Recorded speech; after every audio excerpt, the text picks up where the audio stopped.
Just gone 7:45 on this Friday morning. It is OTB AM. Adrian with you as always on a Friday morning. This is normally the point where I go. And as always, Owen Shane is here, but he ain't. He's away on his holidays. So you'll have to, I think, 2 weeks in the States. So good old time for Owen. And good morning to you, Owen. I'm sure he's tuned in this morning as he prepares for departure. But in his stead, Conor McKeon, how are you getting on? Good, Adrian. Sports writer with the Herald and the Independent as well. Delighted to have you in with us this morning. Plenty of good stuff to get in. Presume Friday mornings generally for you are not this early. They're sleepy enough. A 1-year-old is going to get you out of bed anyway. Well, that's true. Yeah, she was born the day after the Masters finished last year, so I said that she'd have to take in all 4 days of it this year. You know? What was the due date? No, I went over last year. Yeah, went over, so you were secretly happy enough. Yeah, obviously. I was secretly hoping Patrick Reed didn't bring it to a playoff. We've both been watching a little bit of the coverage. Well, actually, in your case, quite a lot of the coverage last night, and you've unearthed a brand new broadcasting stream essentially from the Masters. And who knew the sort of, we've been discussing on the show during the week about some of the kind of Neanderthal ways, I suppose, of the Masters over the years, but they're pushing the envelope here.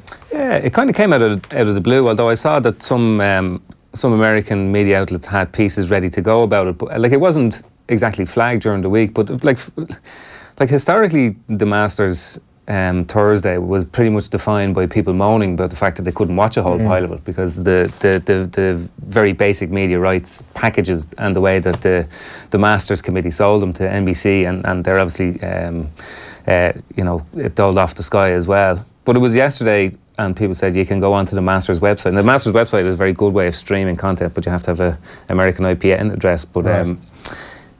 You could, anybody who follows golf will have an app on their phone that will show them who's playing which hole. Yeah. It'll show them a map of the hole, where the ball is going, where they hit their second shot from.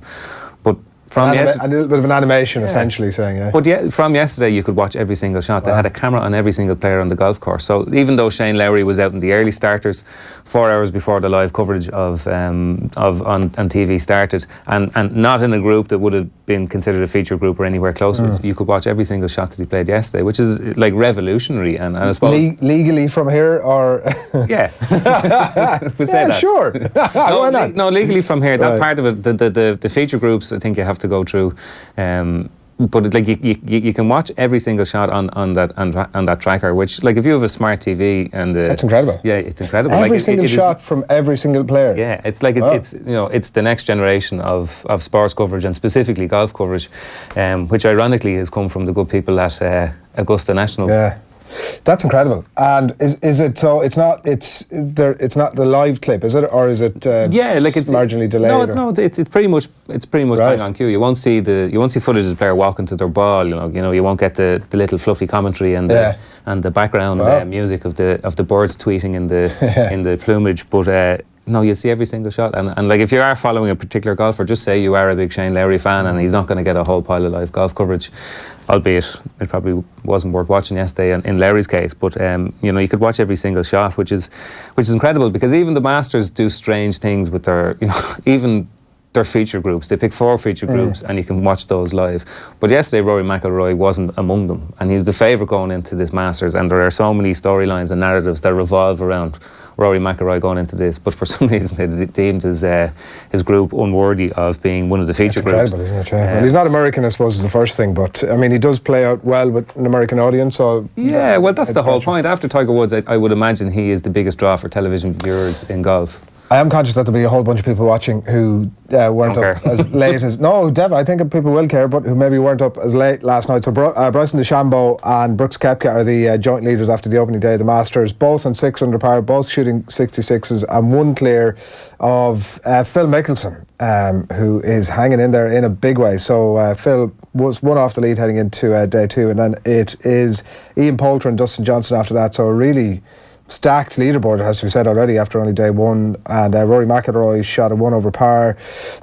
Shane Lowry shot a 78, I think, at the end. So some good photographs of him that we'll show you in just a few minutes' time. So that's kind of the state of play at the Masters. But yeah, like, it's such an interesting thing. And who knew that Augusta National would be the people that would sort of press ahead with this broadcasting technology. It'd be good to see. I mean, it's a totally unfair comparison in a lot of ways, because obviously it's 4 days of a tournament that's totally set up to capture all shots. It's really just making better use, I suppose, of all the cameras and technology they have in place. So it's an unfair comparison. But it'd be good to see a bit more of this in GAA. Like, it's infinitely frustrating for somebody like me from Westmeath, whose team will play in Division 3, Division 2 next year, Division 3 of the National League this year, and you get to see none of it. Like, there's no highlights, there's no... I'd love to sit down and watch some live coverage of it, and I'm sure the audiences aren't going to be massive, right? The population of Westmeath is not huge, but at the same time...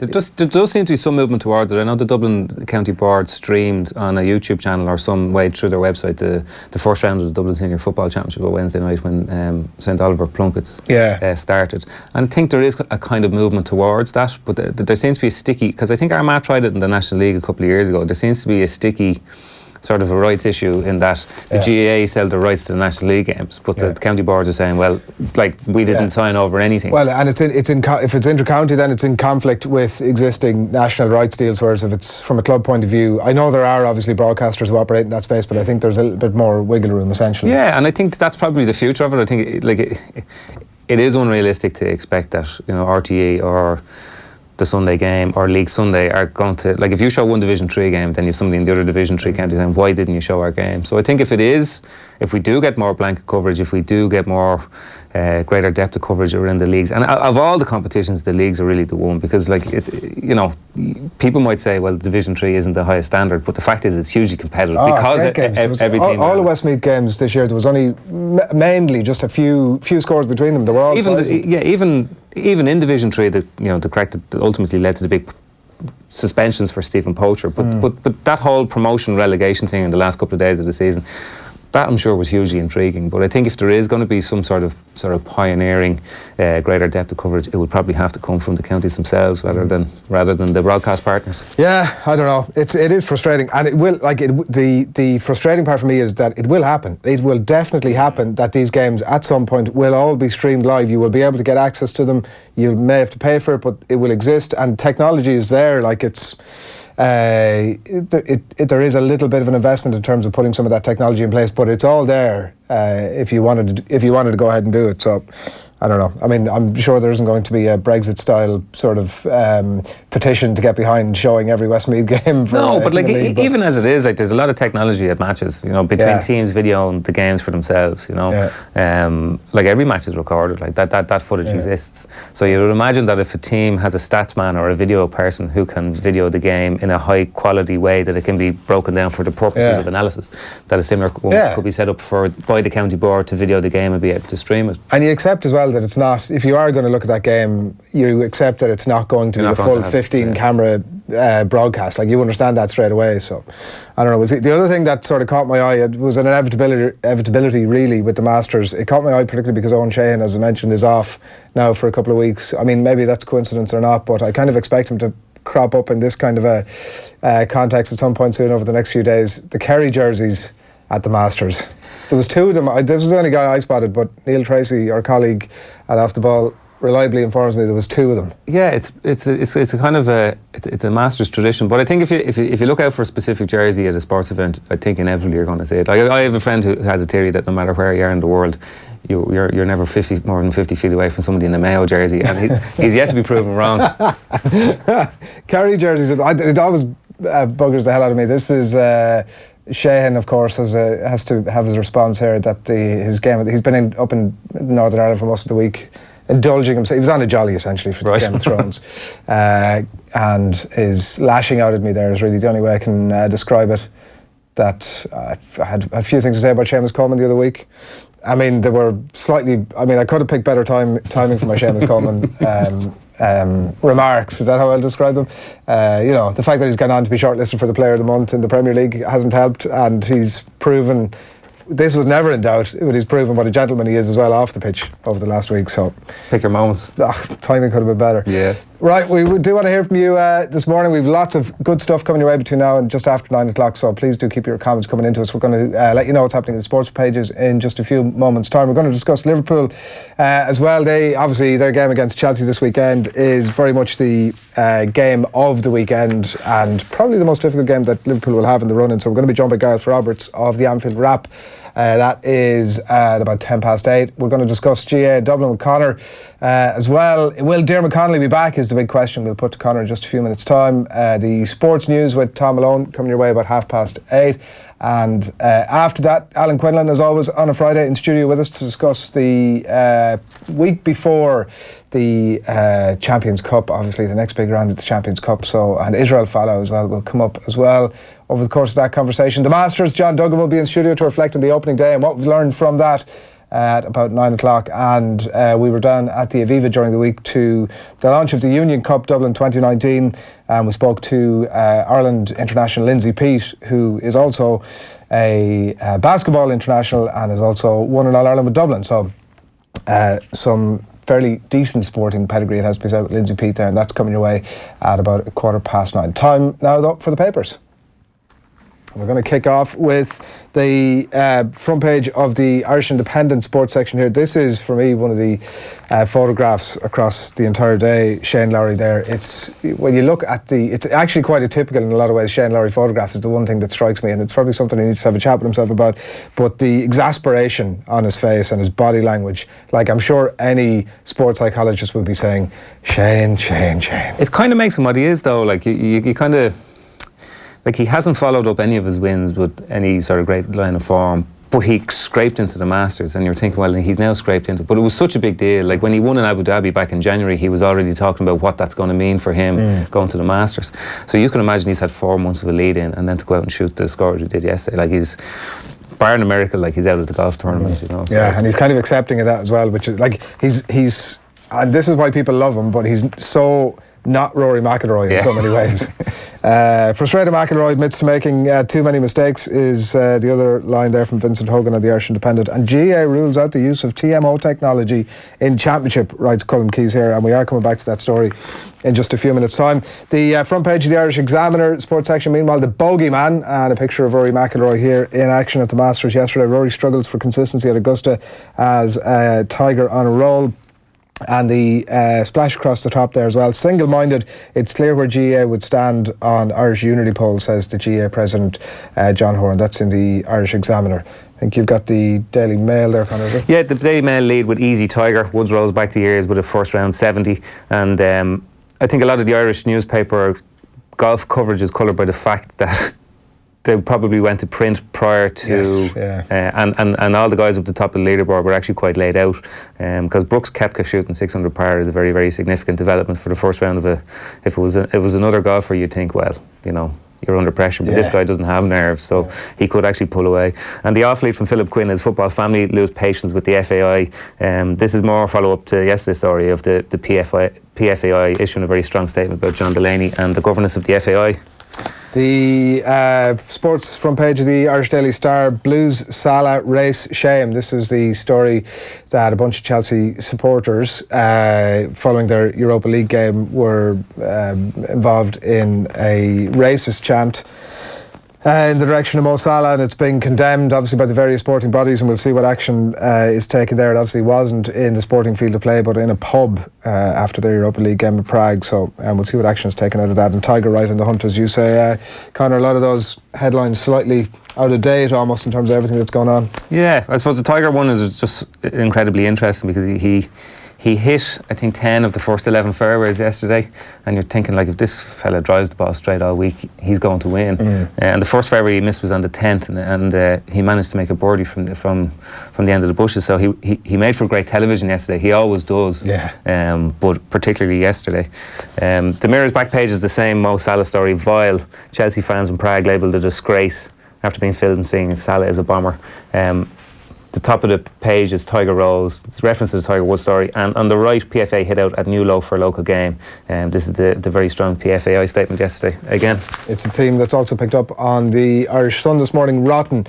FAI blast Delaney and co. This is on Cowser writing here following that statement from the PFAI yesterday. Also that racism storm reflected upon here by Andrew Dillon, and Arseneal's 2-0 win over Napoli. Unai foot in semis in the Sun. And the Irish Times leads with golf, predictably enough, with Philip Quinn in Augusta. Philip Reid. Woods back in familiar territory, and tough finish caps a day of more ups and downs. Philip Reid making the point that in no other golf course in the world is experience and knowledge of the course so beneficial as Augusta, and nobody is as experienced in Augusta as Tiger Woods. Yeah, we'll see if he can craft his way around it over the weekend. Sponsors up, FAI Pressure, the Times Ireland edition rides here. This is again that ongoing story that Conor mentioned a few moments ago. Shot of mixed day for McIlroy is the main photograph there on the back page as well. Kane looks set to miss run-in, writes Gary Jacob. This is the injury that they've managed to get a mention of World Cup in 1966 into the opening paragraph of. Harry Kane has suffered a serious ankle injury that could scupper his hopes of captaining England to their first trophy since the World Cup in 1966. Never miss an opportunity, as Declan Lynch would say, to discuss the World Cup in 66 and Folau's World Cup in doubt. Quite generous headline, I would suggest, that I think his entire career is in doubt by all accounts following his homophobic outburst during the week. And just the Racing Post here leads with "Let the good times roll. Foxes are flying under Rodgers." This is that probably escaped under the radar with the hysteria about the title run in, but the fact that Brendan Rodgers has led Leicester to 4 wins in succession of 5 of the last 6 ahead of their Premier League game with Newcastle tonight. Yeah, still have to remind myself that he's actually the Leicester manager. And the Herald, meanwhile, time for change. This is again further reflections on the various statements that had come out yesterday. Richard Dunn's thoughts as well, and Aidan Fitzmaurice with some considered thoughts on the committee hearing during the week. So some FAI top brass there on the way into or out of the Oireachtas committee during the week. That's the Herald, and one last one for you as well. The Irish News sports section here. GAA stance on border poll pretty clear, admits Horn, is the main story there, as well as some of the golf. And it was a story that we wanted to pick up on from John Horn on a United Ireland. It's on the inside of the Examiner sports section today. This really is on the back of the statements from Jarlath Burns and from Joe Brawley as well in the last few weeks, saying that the GAA would need to back a poll, as it's described, not quite a vote, but there seems like there might be some sort of a border poll in relation to whether Irish unity could be a thing or not. Joe Brawley talks about it happening maybe at some point in the next decade. In relation to United Ireland, if or when I suppose it was to happen. So John Horn is commenting on it here. The main hook around the story is a quote from him. He was at a launch of a club in Derry yesterday in Limavady. "We look upon ourselves as a 32-county organisation," says John Horn, "so I think it's pretty clear where the GAA would stand if such a poll came, i.e.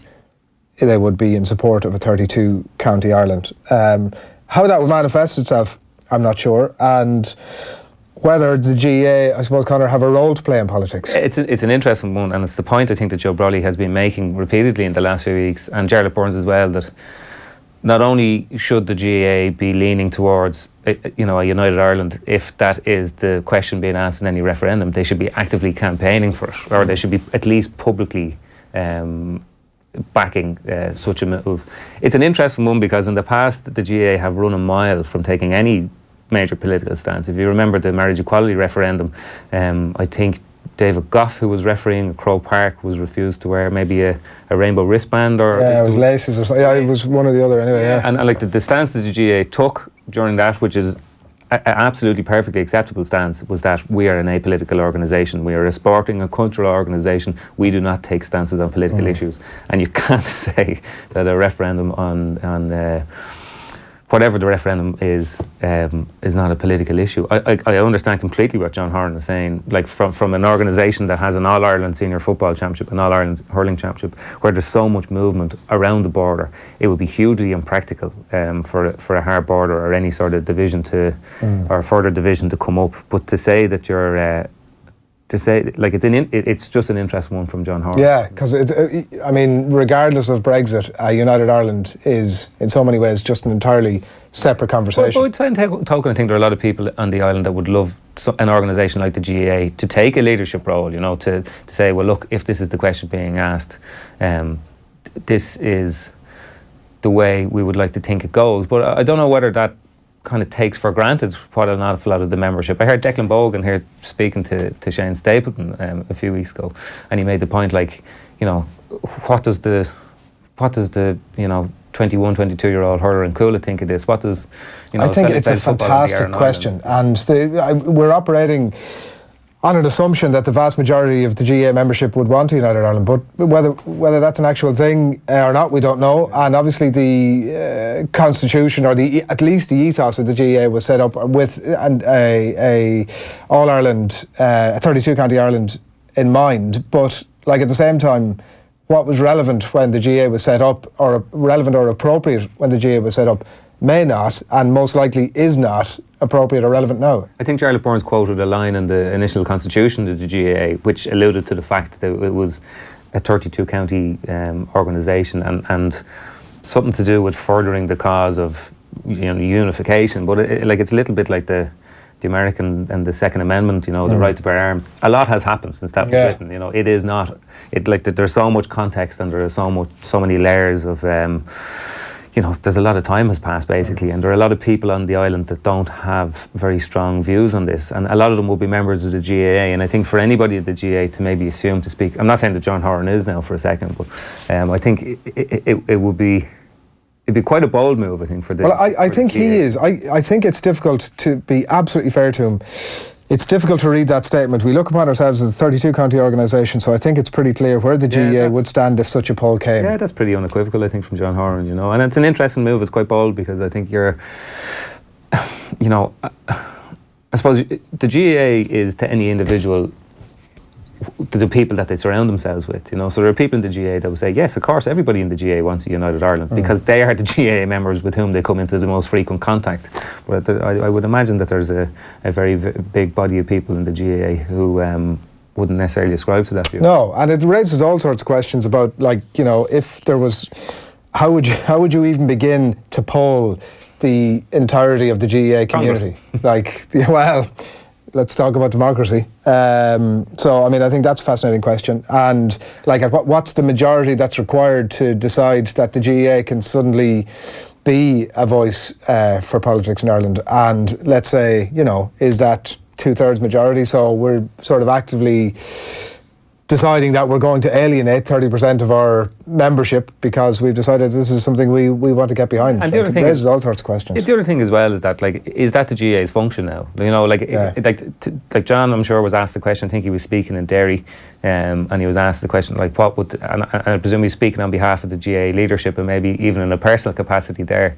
But when it comes down to it, if there was a vote, whether the GAA would be an active campaigner in that, that's probably another level again that I don't think that John is maybe. I don't think that's what he is suggesting there, because is it the GAA's function to campaign or to be a kind of a political vehicle? Is it an unfair equivalency that if we were sitting here discussing that the FA, the Football Association of England, were getting involved in the conversation around Brexit, if they were siding with Remain or Leave, it feels to me it's kind of in the same sort of space. It probably is. But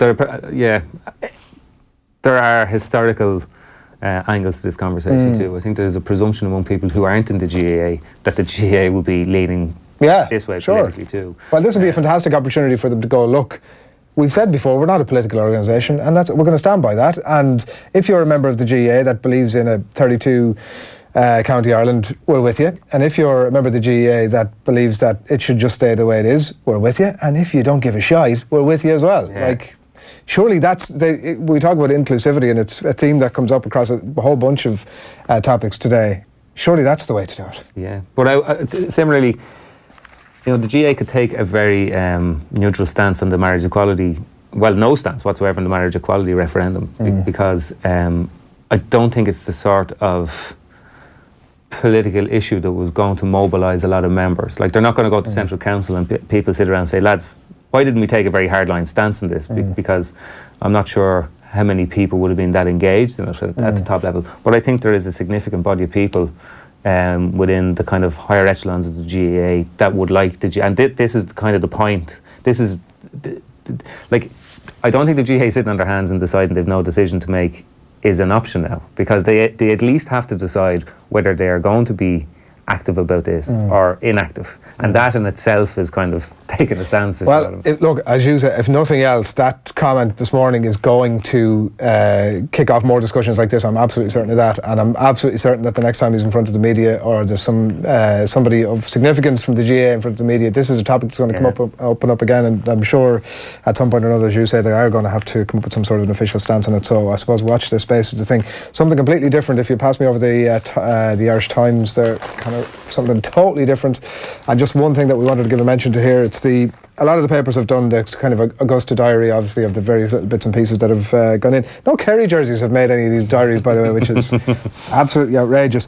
Kenny gets hands on silverware was the main thing that jumped out at me here. Enda Kenny is in Augusta. I mean, sure, like me, why wouldn't you be? Formal Taoiseach. Kenny did the honours in his role as Global Ambassador for the philanthropic organisation ISPS Handa, an organisation I have to say I know absolutely nothing about, in presenting Brooks Koepka with his Players Player of the Year award at the Golf Writers Association of America annual prize giving.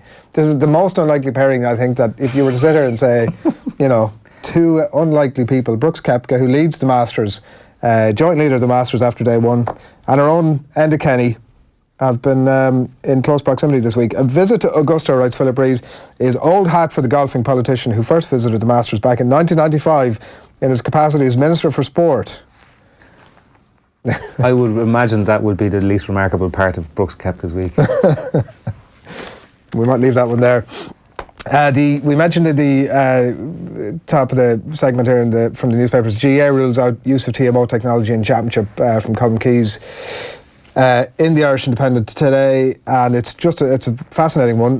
Calls for the GAA to explore the use of television match official for inter-county games have been knocked back by Central Council, and the key line here, they were both considered impractical. These are the suggestions from a club in Leitrim and a club in Clare.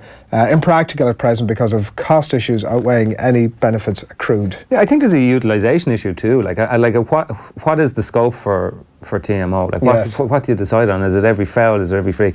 Gaelic football, we kind of accept the terms in which Gaelic football are played, but in an inter-county Gaelic football match, there are endless number of frees that go unspotted. There's nearly kind of a pressure gauge on a referee for how severe a free is before they give it. What are you going to do? Are you going to stop an All-Ireland final with 10 seconds to go to see how many players were dragged down on the kick out? So I think it's a utilisation thing. I think the score detection technology probably has another level to go. The TMO or the Hawkeye. The Hawkeye, with VAR, where you can actually see where the ball crossed the line. That goal that Waterford were sucker punched with last year in the Minor Hurling Championship. But my understanding is that this new slitter that the GAA want to bring in, that has a chip inside it for authenticity purposes and to basically regularise the slitter, that actually what they can do is kind of create a magnetic field around the goal, and you can score detect whether a goal has been scored in hurling. You can tell very, very quickly, because the problem with Hawkeye is that in hurling it's not 100% accurate, I still don't think, and in anywhere other than Croke Park, even in Thurles, it takes too long. It kind of kills the momentum of the game, and you don't have the taw or kneel, so you're kind of waiting on the referee to put their hand up. So I don't think it's the perfect thing, but if you have score detection technology in a wider number of grounds, I think that's probably as far as the GAA can take technology when it comes to refereeing.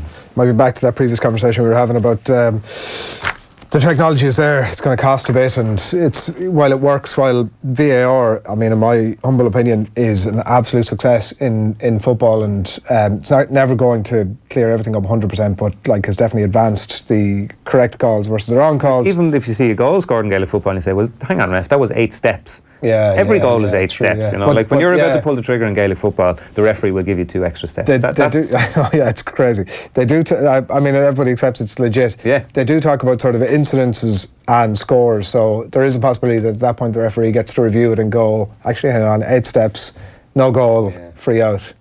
Do you do it for a point? It's a good point.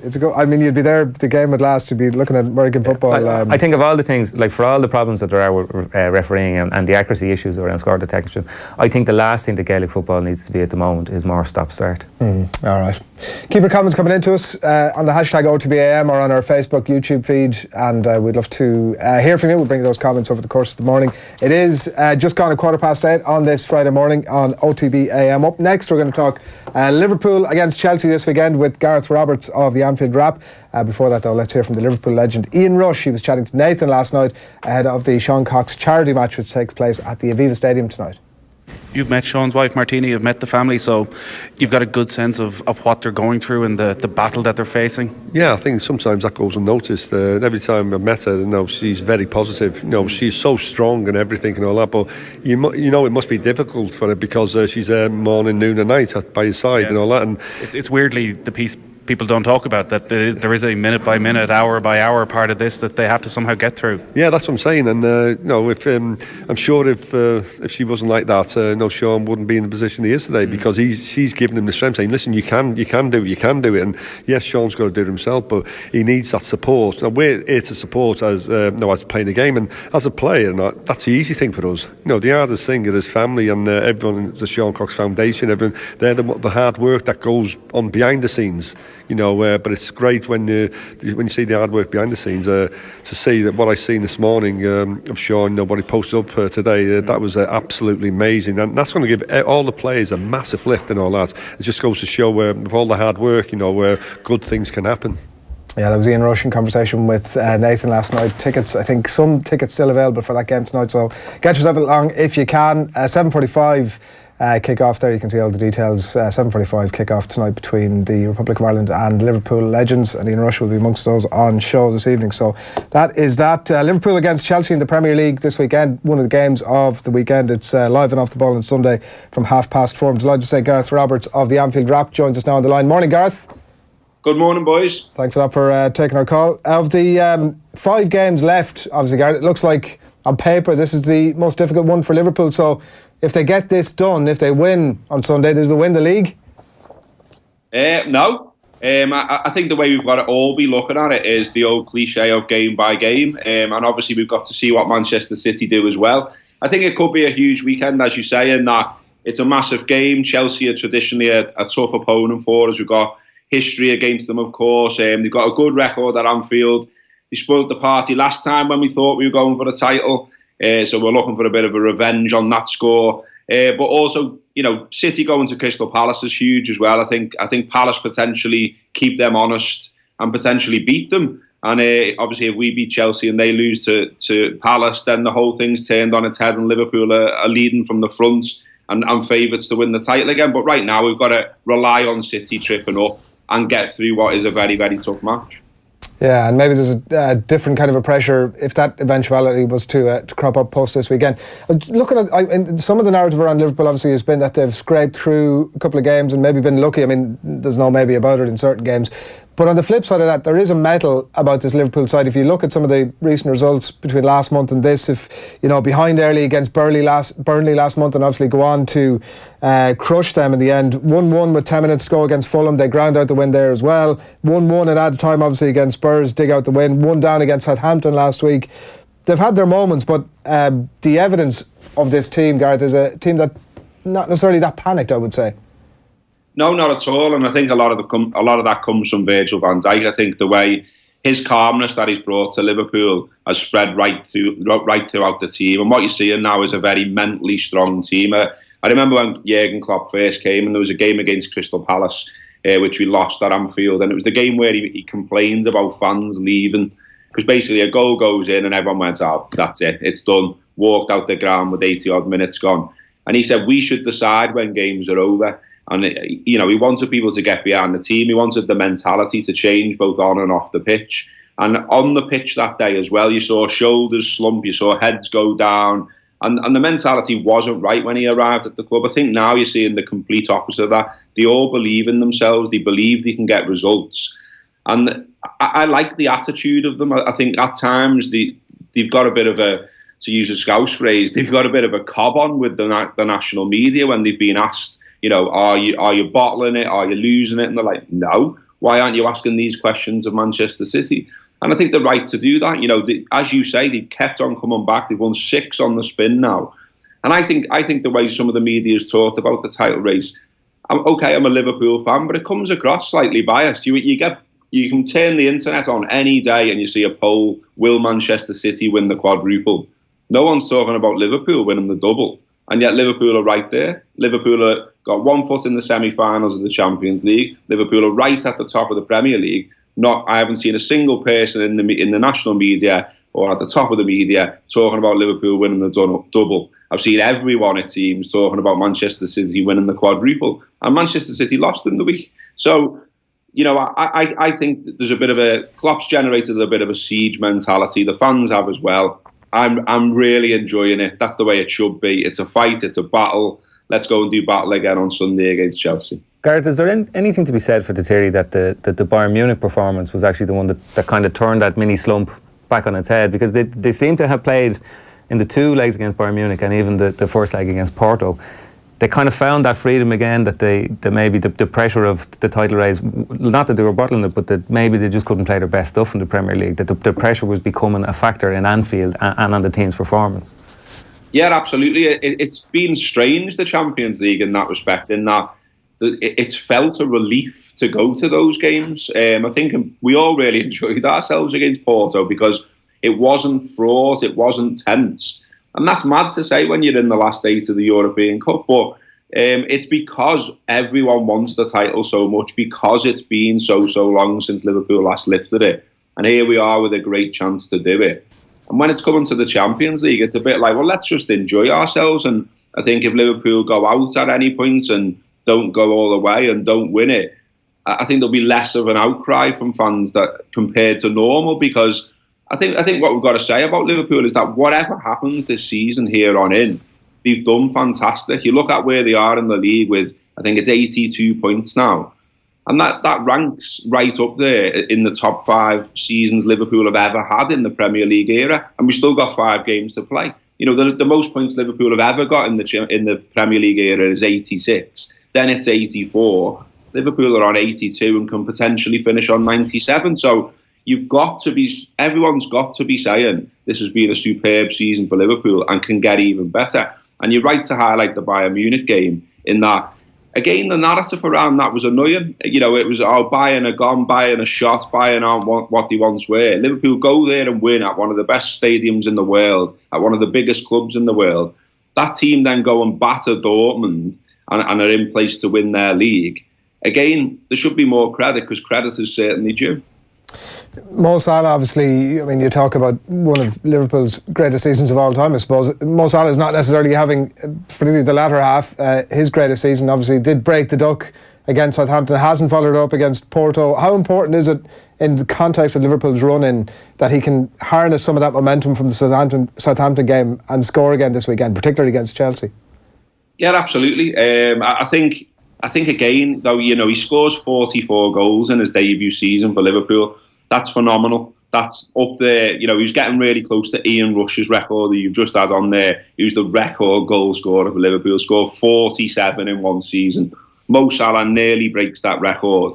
And then he scored, I think it's 21 in all competitions this season, which is still outstanding. So he's gone from phenomenal to outstanding. There is no crisis around Mo Salah. And as you say, it did feel like he got something off his back by sort of scoring against Southampton. A fantastic finish as well. He misses one in the week, but I still nevertheless think, Mo is contributing and has been all season. I mean, mentioned the Munich game earlier. His assist for Mane in that game is world class, but it doesn't get talked about as much because it's not a goal. I think as well that, Mo and Mane have been brilliant this season, but what's gone under the radar a little bit lately is the form of Firmino. He's been absolutely brilliant week in, week out for a while now. And I think he could actually be the key player at the current time. There's a lot of focus on Mo. The stats out there that show he's been tackled more this season than last season. And again, we've still got a big chunk of the season to go. So he's being targeted by defenders. Managers and defenders aren't daft. They know what he can do.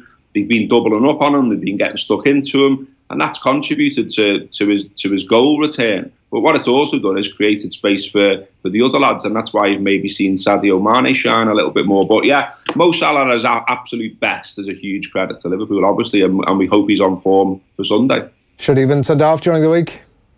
Sorry? Should he have been sent off during the week? No, I'm not having it. No, I'm all right with it. I think he was honest when he was going for it. And look, it's another one of those where everyone's watched 1,000 replays and decided that he should have been sent off. But in the context of the game, in the run of the game, it was fine for me. Your prediction for the weekend? I'm going to go for an extremely tight game. Look, Chelsea are a good side. They've got a good record against us as well. Eden Hazard, obviously in fantastic form at the moment. I think it'll be very, very tight. I'm going to say 2-1 to Liverpool. If I gave you a draw, would you take it? Is that a huge dent in Liverpool's ambitions? I think it would be seen as, and I almost can't be bothered around the fuss that it would create. But personally, I don't think a draw is the end of the world. I think City will still drop points, will continue to drop points. Really encouraged by the fact that they lost to Spurs. I had a feeling that that triple header against Spurs would be a problem for them. I still think Palace can be. I still think Burnley can be. I still think Man United can be. So yeah, a draw wouldn't be the end of the world. But I think for the momentum, for keeping the media quiet, for keeping us happy, I want the victory, obviously. One thing to ask you about before we let you off, Gareth, it looks like from some reports in some of the papers this morning, Liverpool are about to sign the biggest deal in Premier League history, bar none.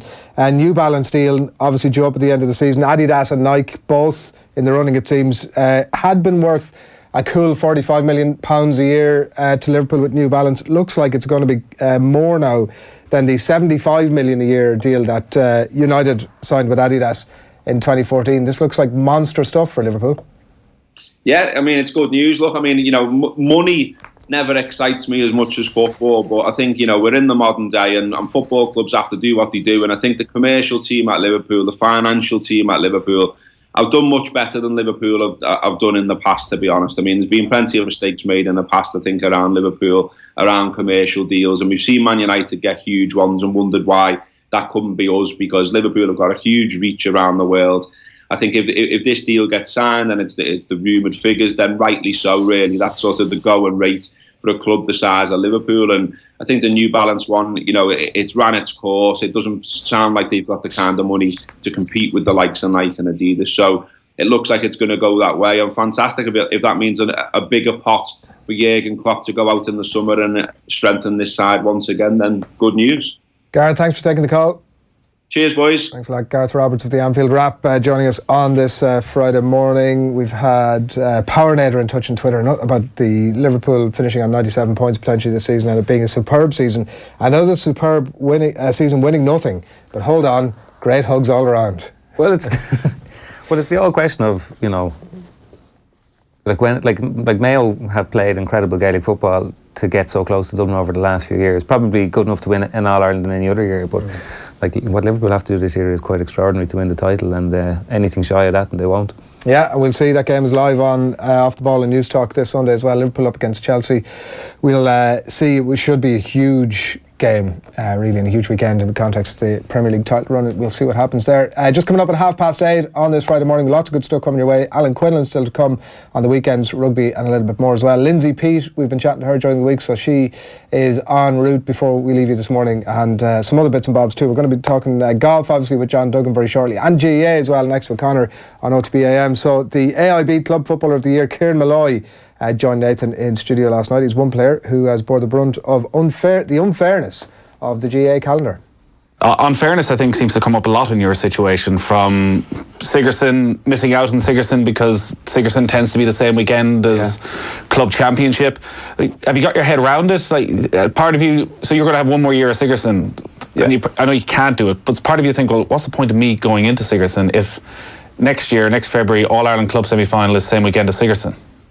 Like, you just hope that, like, it's 2 years in a row now they've made the same mistake. Like, the first year it was on the same day and this year was a day after. And like, I had to go from Carrick back to Galway, I'd say sleep for 7 hours and then straight drive down to Cork. And sure, when you got out of the bus, like, your legs, they just weren't functioning right at all. And that was a massive improvement on the year before, when you literally drove straight from one game to the other. Well, like, I'd nearly say that was nearly worse because your legs had time to die down, whereas adrenaline took over the first day and you didn't think about it. But I remember after the game I was just on the ground and I could barely move, like, after against UCD. Could barely move. Yeah, that was Ciarán Malloy in conversation with Nathan last night. Conor McKeon is with us still this morning, and GAA we come to, and when we knew we were having you in, Conor, obviously we want to discuss some dubs, and people will be saying, well, sure, look at it, I mean, the league is over and we're a few weeks out from the championship, but obviously the Dublin Club Championship is in full flight, and the main talking point is that Diarmuid Connolly may end up featuring for his club this week, and it may be a big step en route to getting back involved with the county team. Well, like if Vincent's played tonight, they're playing out in Fingallion's ground, Lawless Park out in Swords. They're playing St. Bridget's in the first round of a group stage, and they would be very much expected to win that game. And like Connolly has played 3 league games now, I think. They played a challenge match last week that he didn't play, but the most recent league match he actually lined out at centre back in an easy win over St. Oliver Plunkett's. So it's going to be interesting on a few levels, because I'd love to see what it looks like Diarmuid Connolly playing centre back. Yeah. What's he doing at centre back? Well, I think for a couple of years, I think Vincent's had an issue getting Connolly into the game, because he's so heavily man-marked, and teams get so many bodies back there that when he gets on the ball, his only role was really to give it off. And it wasn't that he was necessarily being man-marked, it's that he was kind of swallowed in the morass of bodies that get around the middle third. But like there's 2 very good inside finishers in Tomás Quinn and Enda Varley. Yeah. But both men are kind of, how would you say, closer to 40 than they are to 30. Yeah. And if you can get a ball onto their chest like nobody can, as well as Diarmuid Connolly can, they are still lethal, absolutely lethal.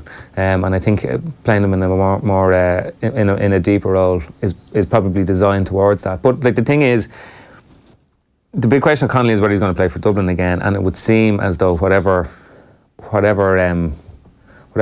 went out in him last year when he was, off the scene seems to be lit again. That he seems to have a real lust for football again. And speaking to Jim Gavin at the end of the league up in Cavan, he made the point that, and now, like I mentioned, Diarmuid Connolly and Rory O'Carroll in the question, and as Jim does, he kind of talked around it. I said, look, is it open for players coming in? He says, look, anybody who does it in the club championship, anybody who shows form, and I think that Dublin team could do with somebody like Diarmuid Connolly.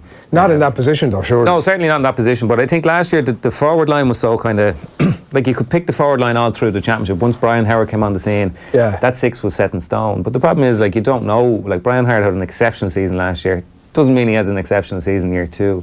Now Scully's had a couple of great years. You don't know for definite he has a 3rd great year. Conor Callan didn't have a great league. Like, there's players that are, like, it was a weird league for Dublin, like all their best players. Like this time last year, everyone was talking about whether it was Brian Fenton or Kieran Kilkenny or Johnny Cooper was the player of the year league. Whereas this year, none of them really had consistent league campaigns. But that's reflective of what Dublin did in the league, and that's why you kind of think that there was forces at play that maybe Dublin's training cycle didn't really allow them to be very good in a couple of games. But on Connolly, I think if you have him, he has that spark of genius, a bit of unpredictability that teams, like it won Dublin the All-Ireland in 2017.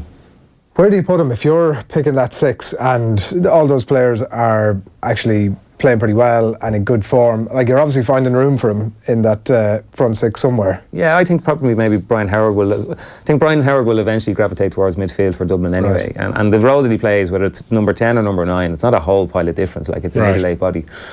And I think you play Diarmuid Connolly in a position where he gets on the ball. Like, already you've seen that, like, Kieran Kilkenny is such a creative force for Dublin now that the opposition will put their best man marker, like Mayo did with Lee Keegan in the 2017 All-Ireland final. And if you're in a situation where, the opposition's best man marker is marking somebody else, I don't think that. Now, having said that, I haven't seen Connolly, so I'm sort of going on second-hand knowledge of his form. But, like, if he is back fit, if he is back focused, if he is back playing good football with his club, I don't think there's any obstacles in his way. Right. Because whatever happened, like at the end of last season, Jim would have said 2018 is over. Anybody who can add to the thing in 2019, I think it would be a very straightforward thing. And if he plays well, I don't see any stumbling blocks. And he's willing to come back. That's the unknown that we don't know. Right. If he's eager to come back, I think Jim would facilitate it very quickly. Right. Fascinating. His playing at centre back for Vincent will have no great impact either way, right? He's enough of a bank of experience and all of that stuff playing up front. Like, I think it's really much an interesting with like with Connolly. If he's playing to a high standard with Vincent, it obviously means that his head is in the game, and whatever about taking a year off and kind of like not being part of the 4 in a row.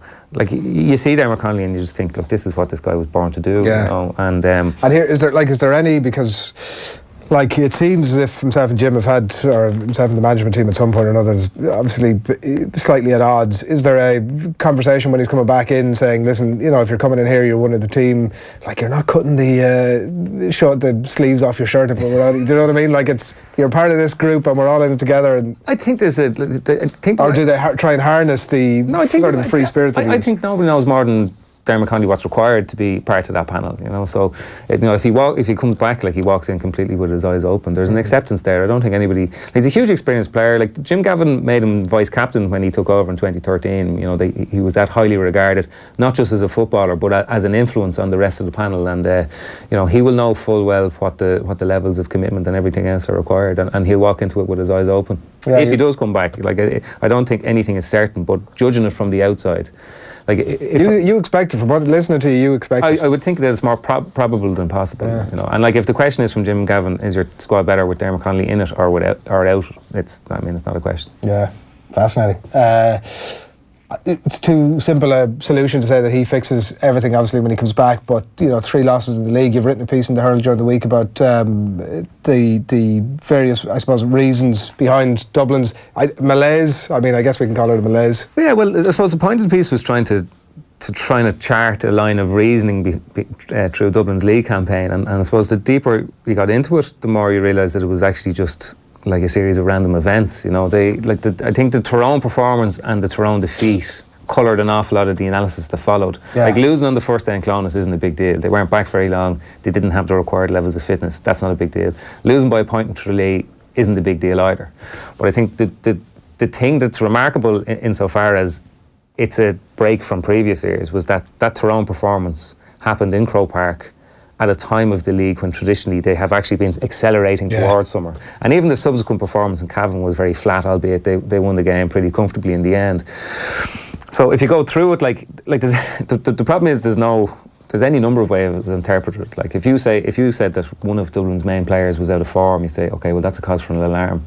But if all their main players aren't being consistent, and you say, well then there's something collectively behind that. You know, there's some level of training that's going on that doesn't actually permit them to produce their best stuff.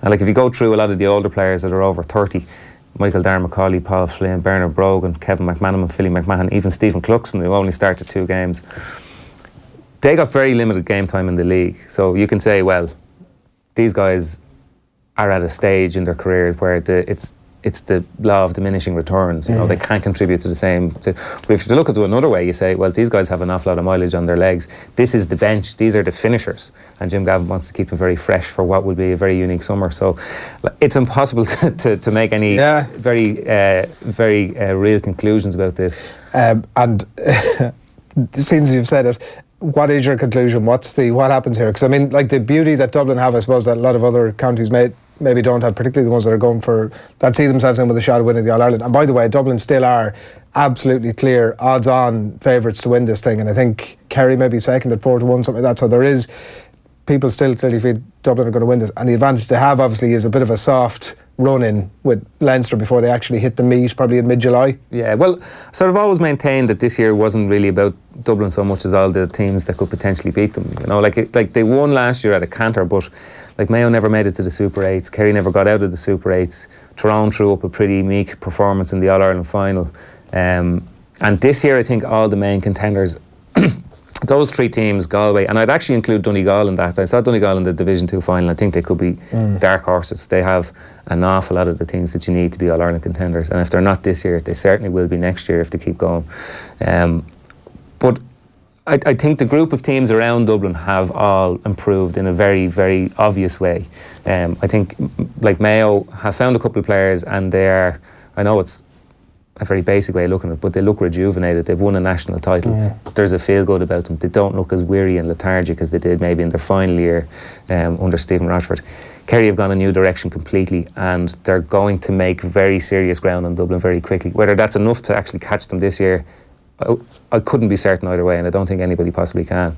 And I think the change in style from Tyrone makes them a really, really dangerous prospect as well. Yeah. So if nothing else, I think we'll have a very exciting Super 8 and an exciting conclusion to the All-Ireland Senior Football Championship. But the point you make about Dublin having a very soft opening is absolutely valid. And I think looking at it, it seems like the teams have got close, that Dublin have definitely slipped back a bit, whether that's a temporary thing, and they ultimately, like, we look back at that in September and go, Jesus, what were we on about? How did we not spot that they were building for this thing? So maybe that's a thing, but it doesn't, certainly at this point of the year, looks as if things have just concertinaed in a small bit, that Mayo have stepped up a bit, Kerry are a little bit further down the route, Dublin have stepped back a small bit, as you say, Tyrone have maybe moved on a bit.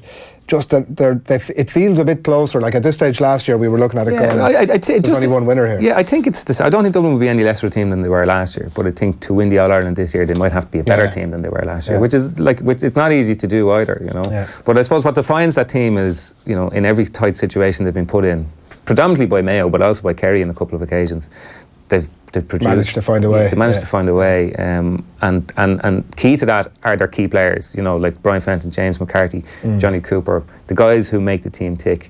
And I think, you know, Stephen Cluxton and Kieran Kilkenny are in that bracket as well. And if those guys keep fit for the summer, if they find form, like, it's going to take a serious effort from any of those rivals to beat Dublin. Yeah, roll on the championship. So we leave our Dublin chat for the minute. Thom Malone's in studio next. He's going to talk us through all the this morning's sports news. But first up, Johnny Ward on the week in Irish football. If you look at Brexit, and we're kind of having a bit of a laugh over here at the British, how much of a mess they've made of Brexit. Anyone British looking in yesterday, not only at the FAI but at some of the politicians there, would have a laugh at us. I was ashamed to be Irish yesterday, some of the things that happened. It was an absolute joke.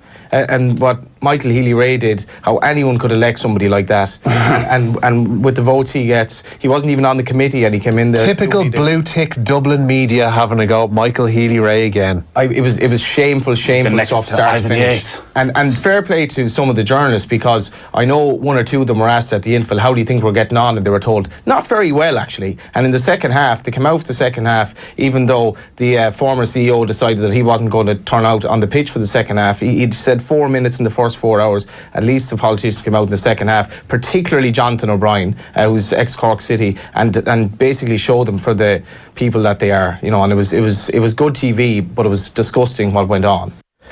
All right, do keep your comments coming in. Plenty on the back of that Dublin stuff, including the usual stuff, Conor. You'd be delighted to hear from one here on YouTube, Dara O'Toole. How about Mayo and Kerry get 10 million each next year? And the year after, to try and even up the championship with Dublin. What would they spend it on? I don't know. Parachuting in, like, I don't know. It's the thing of nothing. It's a thing that people generally tend to say off the back of conversations about Dublin, that it's an unfair playing field. And to be fair, I suppose there is some element of that's probably reasonable enough. Thom, good morning to you. Hi guys. Golf is... we'll start with the golf. First, we'll start with the golf. Three-time major winner Brooks Koepka holds a share of the lead. He was the only player to go bogey-free in shooting a 6-under par opening round of 66 at Augusta. Probably the best ball striking round I've had in a major championship, I would say. I left myself with a lot of good looks. Hit a lot of good putts, just didn't make too many. Kind of fell in love with the line there on 16, and 18 actually hit a good putt, just didn't drop. So I was very impressed with putting the ball in the fairway. He's joined at the top of the leaderboard by fellow American Bryson DeChambeau. He ended his round with 3 successive birdies there to join Koepka at the summit of the leaderboard. Good round for Phil Mickelson as well. He finished on 5 under par with a 67. Also Ian Poulter and Dustin Johnson just behind there on 4 under par. Rory McIlroy's chances of completing that career Grand Slam, they took a dent, particularly those bogeys on 17 and 18 undoing. Good work earlier in the round with birdies on 13, 15 and 16 getting him into contention, but he finished on 1 over par. He wasn't delighted with his putting or the greens. The greens they're not very fast for Augusta, so I think that's throwing a few people off. When they're fast, they break more, and I overread a couple early on, and then you sort of read less into them later, and then they start to break a bit more, so just a little bit of that. Yeah, well, fairly classic McIlroy round as well, wasn't it? Like, I didn't watch all of it, but I did pick it up. He started to get a bit of a run on with about 4 holes to go. Typical classic McIlroy. Just sitting there looking at walking off 16, you're going, here you go now. Yeah. Just one birdie these last 2 holes, and you're banging contention. He was 1 under par at that stage. Yeah, and he bogeys both of them. Yeah, I saw a statistic yesterday: 74% of Masters champions are in the top 10 after day one. So yeah, it's very. I don't think any in the last decade roughly that have finished outside the top 10 after the opening day. The champion has always been in the top 10 after the opening day. So yeah, you'd imagine. So Shane Lowry looks like he can make alternate weekend plans anyway. He shot a 78 yesterday. On to football in the Europa League last night. There are wins for Arsenal and Chelsea in their quarter-final first legs. Gunners beat Napoli 2-0 at home. Ramsey with the opener, and then Koulibaly turned the ball into his own net. Well, Marcus Alonso scored late to give Chelsea a 1-0 win in Slavia Prague. That game, though, overshadowed by racist incidents with Chelsea fans. In the other quarter-final, Valencia got the better of Villarreal 3-1 in the all-Spanish affair. Well, in the other one, the most interesting thing of the night, arguably, the emergence of new potential star João Felix. He got himself a hat-trick in Benfica's 4-2 win over Eintracht Frankfurt, and there's no doubt that he's going to dominate all the transfer speculation over the course. This was the lads on their junket over in Portugal last year. Tommy, was that when you went to that junket? Yeah. And it was around the time that João Felix was signing, is that right? Yeah, he announced his contract. And he had an enormous buyout clause written into his contract as well. So we don't know exactly what it is, but important shots, look. Yeah, absolutely. And he's already been linked to the likes of Real Madrid, Juve, Manchester City. 100 mil plus price tag been touted, and no harm either. Shares an agent with Cristiano Ronaldo and Jorge Mendes there, so that won't do his chance any harm of being enormously rich by this time next year. League of Ireland tonight. Shamrock Rovers an 8-point lead at the top of the SSE Electricity Premier Division. They host Waterford in Tala later. Greg Bulger expected to shake off a knock and start for the Hoops. Second place Bows make the trips all the way up to Finn Harps there, who are at the bottom. Of course, they've just 2 points from the opening matches.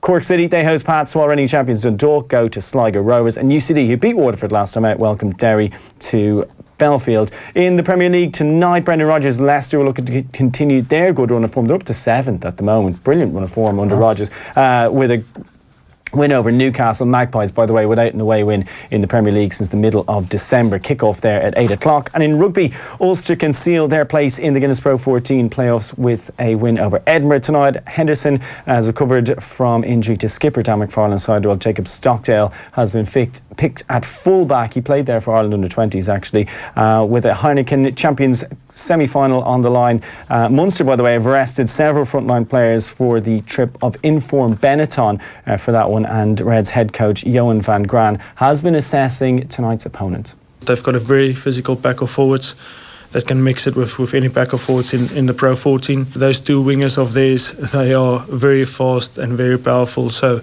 well-balanced side. I think they've won something like 10 out of their 12 last home games. They're also playing for a Pro 14 playoff spot, so great challenge for Munster going down there on Friday night. Yeah, of course, Benetton got that draw last week against Leinster. Yeah. Pretty spectacular. 82nd minute by went over in the corner and then slaughtered it. So, look, Benetton are banging form. That's intriguing. But I also got the snooker as well. Dream scenario for Ross Bowman this afternoon. 17-year-old from Youghal faces Jimmy White in the qualifiers for the World Championships. So you imagine, at 17 is even too young to remember Jimmy White. Definitely. Probably, yeah. He's like, who is this great, guy? isn't it? Yeah. Tom, thanks a million for that. We will be picking up that point about Jacob Stockdale at 15 for Ulster this weekend. We've Alan Quinlan in studio next to discuss all the rugby, but we mentioned Tommy and Owen's junkets. They were off on another one during the week. You may have heard we've got a brand new Game of Thrones podcast here on Off the Ball. It's called Off the Wall, Tish, and you can find it on our YouTube and our podcast as well.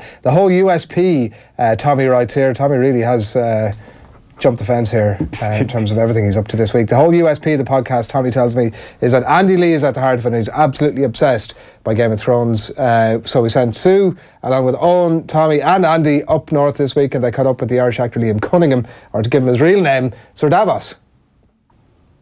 Thank you very much. Tell us about your time playing Sir Davos. You know, how he developed from like this kind of secondary character. Now he's one of the main men. Well, you know what? I think the producers got to like him because there's so much. I use the term moral ambiguity in this. In other words, there's some bad swines in this show, right? And they kind of needed something.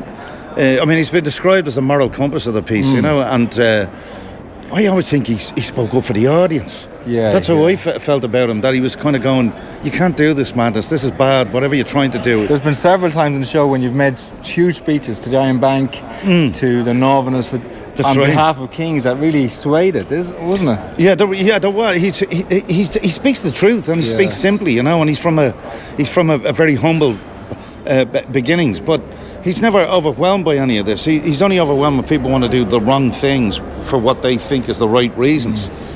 And, you know, that kind of holds the mirror up to society in a way, you know what I mean? How do you think he will react when he sees, if he sees Melisandre again? You'll be doing a bit of boxing yourself. I might be coming out of retirement myself. Tell me, you said he's not a fighter, you know, he said himself, I'm not a fighter, but will he see any action, do you think, in season 8? I'm hearing rumours there might be a lot of action in season 8. Anything more than that, I'd have to kill both of us, I tell you. Liam, thanks very much. Nice talking to you. Pleasure to actually.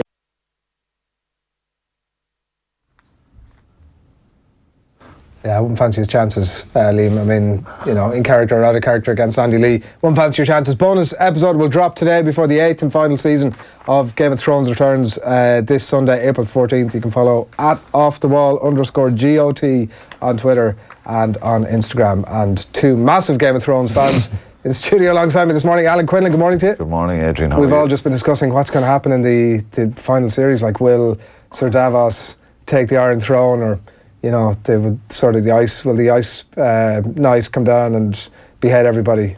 The two haven't you? We were chatting away there, yeah. I know nothing about it. Conor knows everything actively about dislike it, Conor? Oh yeah, actively dislike it, yeah. I was... what's your beef? Well, I gave it a chance because people were... I tend to not watch programmes that people say are great. So I watched The Wire 5 years after everybody's... it's just a stubborn thing. Like, I sit there and say, you can't be right about this. So I watched The Wire 5 years after everyone and said that I'm very, very stupid. I should have watched this. How has this been missing in my life? So recently I said, right, I gave Game of Thrones a go, and I couldn't get past it. Started from season 1? Yeah, it's rubbish. Wow. Yeah. I've literally never heard anybody say it's rubbish. Why do you dislike it? I don't watch fantasy programs. It's kind of softcore porn with a bit of fantasy mixed in. It just does do it for me.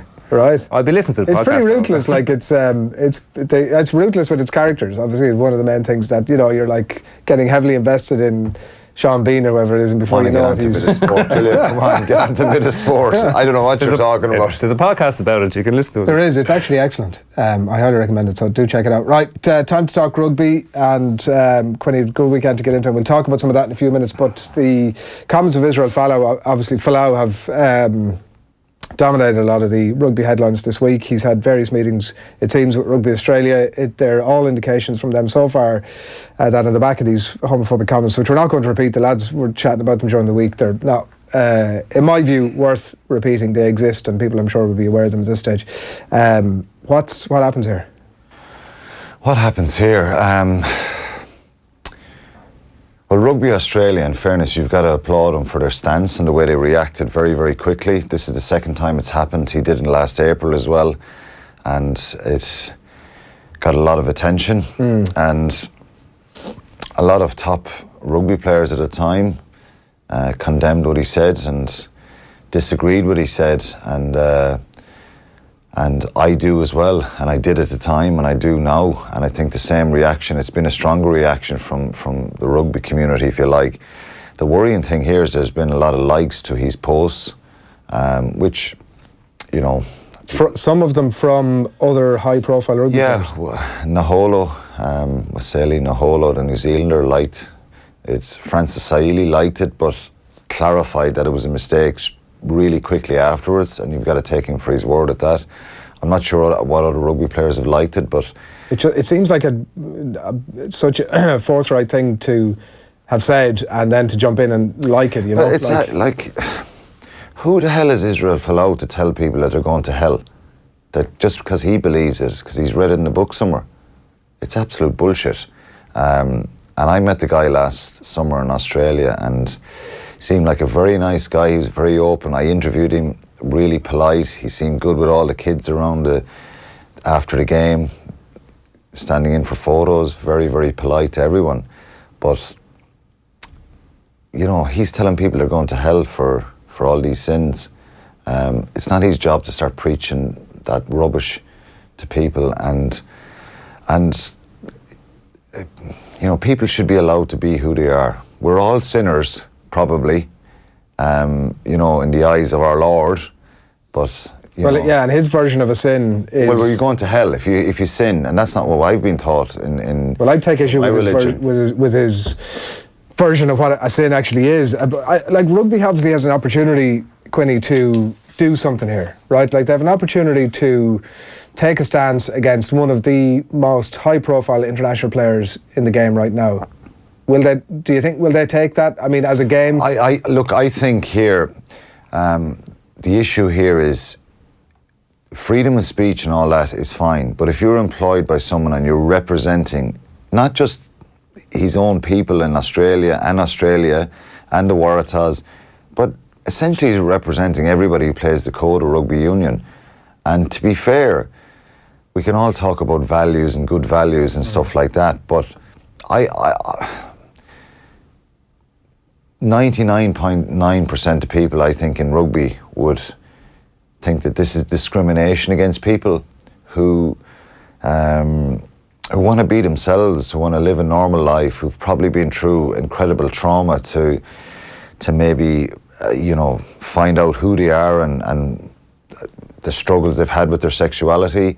And here's a guy who people look up to, who go to a stadium and cheer him on. And I'm sure there's loads of Australian gay people who go and support rugby and love rugby, and of course they should be entitled to go and have their day out and enjoy the fun and be normal like everybody else. And unless Rugby Australia take that stance, they won't feel that. But here's one of their heroes saying, well, you're going to hell. You're not welcome here. You're not welcome in sport. You're a sinner. You're going to hell. If he believes that, fine, believe that, but shut your bloody mouth and don't use a massive social media platform only because he's an international sports person. If he was a normal person, he might have 500 people or 1,000 people. He's a couple of 100,000 people following him on Instagram and social media. I don't agree with it, and I saw a great tweet from Carl Ferns, the English rugby player, who said, well, if Israel Folau is going to heaven, I'm out. No thanks for me. Because, you know, like, who's he to judge? Who's he to be telling people that they're going to hell in a very strong, condemning way? You have a few pints? Were you ever drunk? Me? Yeah. Occasionally. You're going to hell, according to Israel Folau. You know what I mean? It's absolute bullshit, like. We want to live our lives well, and I respect everybody's religion and their beliefs and, you know, their cultures and all that kind of stuff.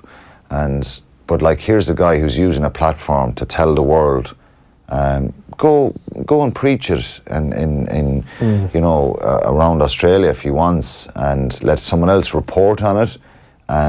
But using the social media platform, and he's discriminating well, against in his people. position, he can't even do that, because I mean, he shouldn't be doing that. It's his position is the thing, and yeah, and I don't want to create any hate or anger towards him. Listen, I just think it's frustrating, and I feel for people. I know lots of gay people, and you know, I've relations who are in that situation. So it's something that you know, it's unfortunate that he's gone and done it again. He believes this stuff so strongly that he doesn't care about his job really, and he's kind of going, well, you know, the Lord's way and the Lord's path and all that kind of stuff. But he's thrown away perfectly good, a brilliant rugby career here. It's 4 or 5 months, 5 months before a World Cup. I'm sure Michael Cheika is freaking out with this, that it's happened again. Should he play again? Rugby Australia have said basically, unless there's mitigating factors here, and he does a reverses very, very aggressively and very, very quickly, that they don't see any other way than to terminate his contract. The NRL have said that they're not going to touch him. The AFL, maybe he's played that before, maybe they'll take the same stance. I think they do. This is for the greater good of inclusivity in our communities. Great message. That people, no matter what sexuality, no matter what religion you are, you can play sport, you can be included, you can be a normal person, you can live your life freely. And here's a guy who's saying, well, there's a list of things there, we won't read them out, as you said, that you're going to hell. So he's frightening people who are struggling, and that frustrates and annoys me. That's what he's trying to preach and tell me as someone who's been involved in rugby all my life. He's using that platform to tell people that they're going to hell, and that's upsetting and disturbing for people who are struggling, and a lot of people who are afraid to come out and reveal their sexuality. And you know, the world is changing around that, and I think that's a brilliant thing. So should Rugby Australia keep him? I'm not sure there's any way back here, because... Well, the post is still alive. He hasn't... No. Doesn't feel strongly enough about it to I think they delete it. should sack him. Second time it's happened. I think they should either suspend him or sack him. Look, I wouldn't sack him if he says, look, I'm sorry, I believe in this stuff, but I'm sorry, and I've used the platform here, and it's, you know, he's got to come out and... Isn't that a cop-out, though? It is ultimately a cop-out, yeah, and will it be seen as, look, just being done to save a World Cup place here and keep him involved in the rugby union? This is going to follow him everywhere from now on. And maybe he's happy with that. Some reporter approached him in Sydney Friday midday and asked him, was he sorry about the post? And he said no, and he jumped into his car. So, look, I don't want to, like, it's very frustrating. He was really nice to me, and he did an interview, and I thought he was a lovely bloke, and it was a little bit after that, and I didn't go in there because it was straight after the first test in Brisbane. But I think he's wrong, and he's been a bigot here with this stuff.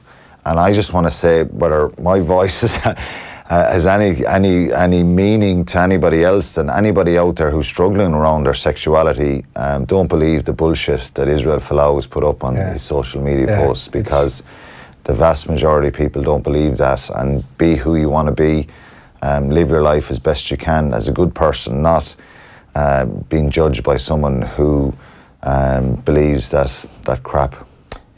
Ger pointed out in the show during the week as well that it's, and we'd leave it on this, but doesn't deserve any more conversation. He previously had been a poster boy for the LGBT community in, you can see the photograph there on your screen, in Australia, and had sort of lent his weight behind that community, which makes it even more bizarre that, as Ger pointed out, a good point well made, that something in his life has changed, and now we have to listen to this guff. So anyway, look, we're going to leave that there.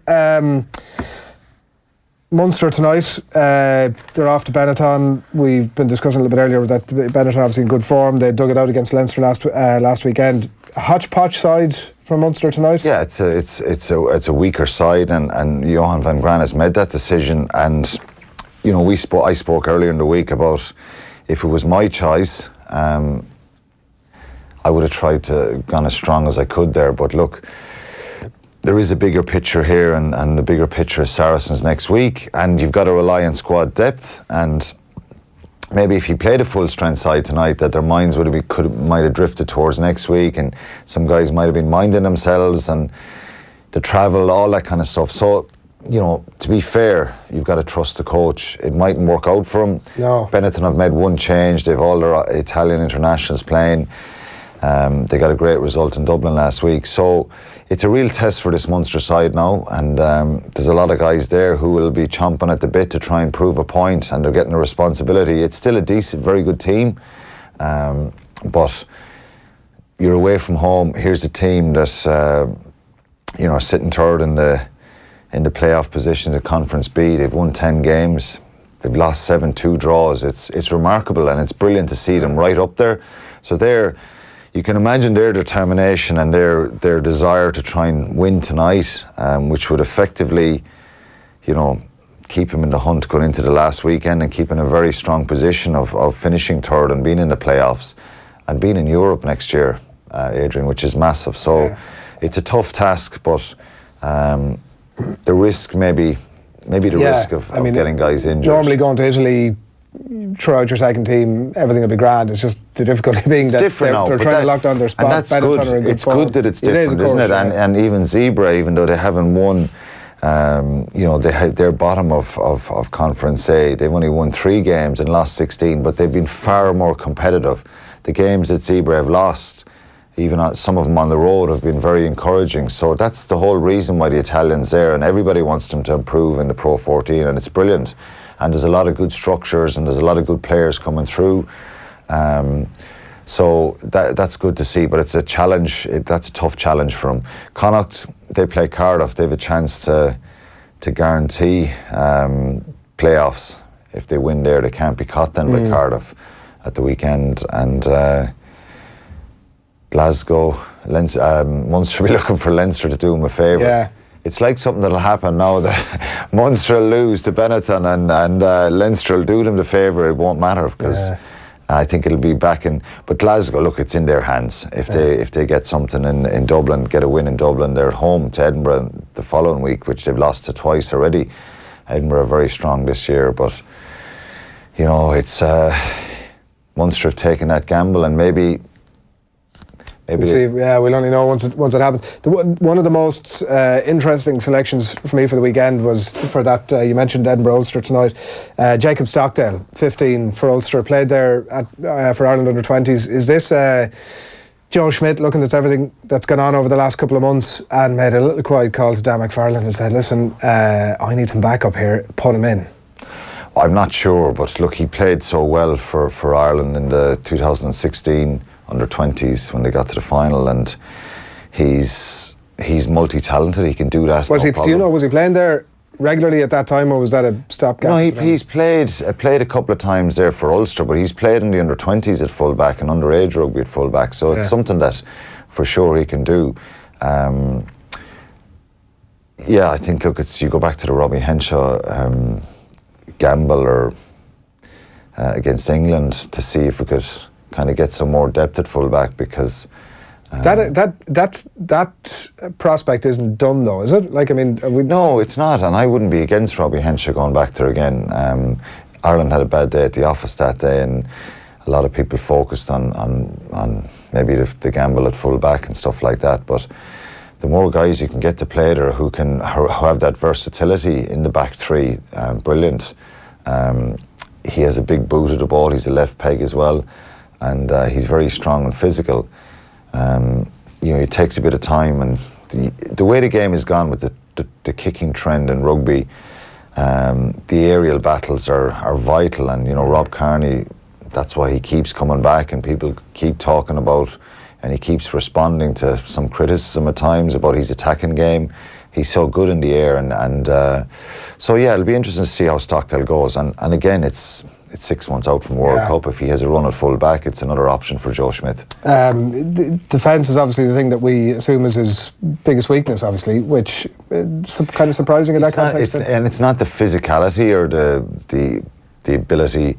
Sometimes it's the read from the wing, or his positional sense at times where, you know, we've seen him get a lot of intercept tries and stuff like that. It's a different type of defending. You're kind of last man as a full back at times, and so yeah, it'll be interesting. I think he has a capability. He's a very, very talented player, and you know, hopefully he'll respond. I think they had a bit of a hangover last week, Ulster, when they went to Glasgow and got well beaten. So it's another tough one back in Edinburgh tonight for them, and they've got to try and get a result there, because they've Leinster at home the last week, and I wouldn't, you know, that's a tough ask at home, even though Leinster will be qualified, and you know, so getting something done tonight for Ulster will be really important. And like I said last week, hopefully we'll have 4 Irish teams in the playoffs. Any big predictions for next week? Big predictions for next week. God, it's a bit of time out. Yeah, look, it depends. You know, Carberry probably won't make it at this stage, and I think you know, Munster will back Tyler Blandale, and I think it's going to be very difficult for him. There's no doubt about that. It depends what kind of side Saracens have as well, but they have a lot of depth and strength, and nobody will be talking about the Munster winning it, which is maybe the best position for Munster.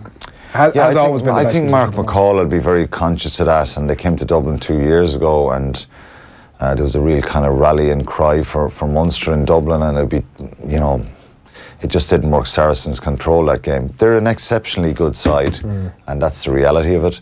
And you know, so it'll be a very tough task. But look, they'll be fresh, they'll be ready, and I think, you know, they'll be less expectation from to win this one, and that could make them very, very dangerous.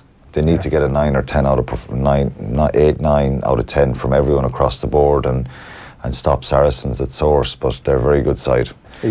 For Toulouse, then Leinster, you know, I said in round 5 I thought Toulouse could go to Dublin and upset them. So they didn't, but they've kind of found their mojo again after that. So that'll be an interesting one on Sunday. But I think it'll be a Saracens Leinster final, I think. Right. I hope I'm wrong. It'd be brilliant if it was a Munster Leinster final. It'd be incredible. You can imagine the scenes in Newcastle, and our little wager on it then, myself and yourself. I mean, I'd take on some of that action. You'd have to give me some odds. Not at all. Go out of that. Sure, I mean, you'd surely back your team. You don't need odds. You'd surely back your team. Oh, you're the champion, sir. You have little time to catch up on 7 seasons of Game of Thrones, but you're going to start watching it at all at any point? Well, not after it's what very Conor good. said. No. I thought that would have... I'm not.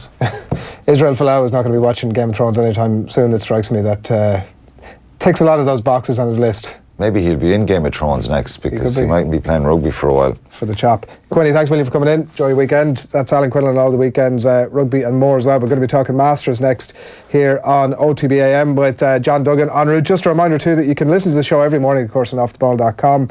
Just like a breakfast sports radio show. You just hit listen on the site, minimise, and go about your morning, commute, whatever it is you're up to. If you're driving on the bus to Lewis and you just can't watch us, then that is the way to do it. So go to offtheball.com and click on the giant big listen button right there up in the top right. So Tiger Woods got everyone excited yesterday. Here's Shane Ryan, the author of Slaying the Tiger. He was chatting to Nathan last night about his chances of winning another major.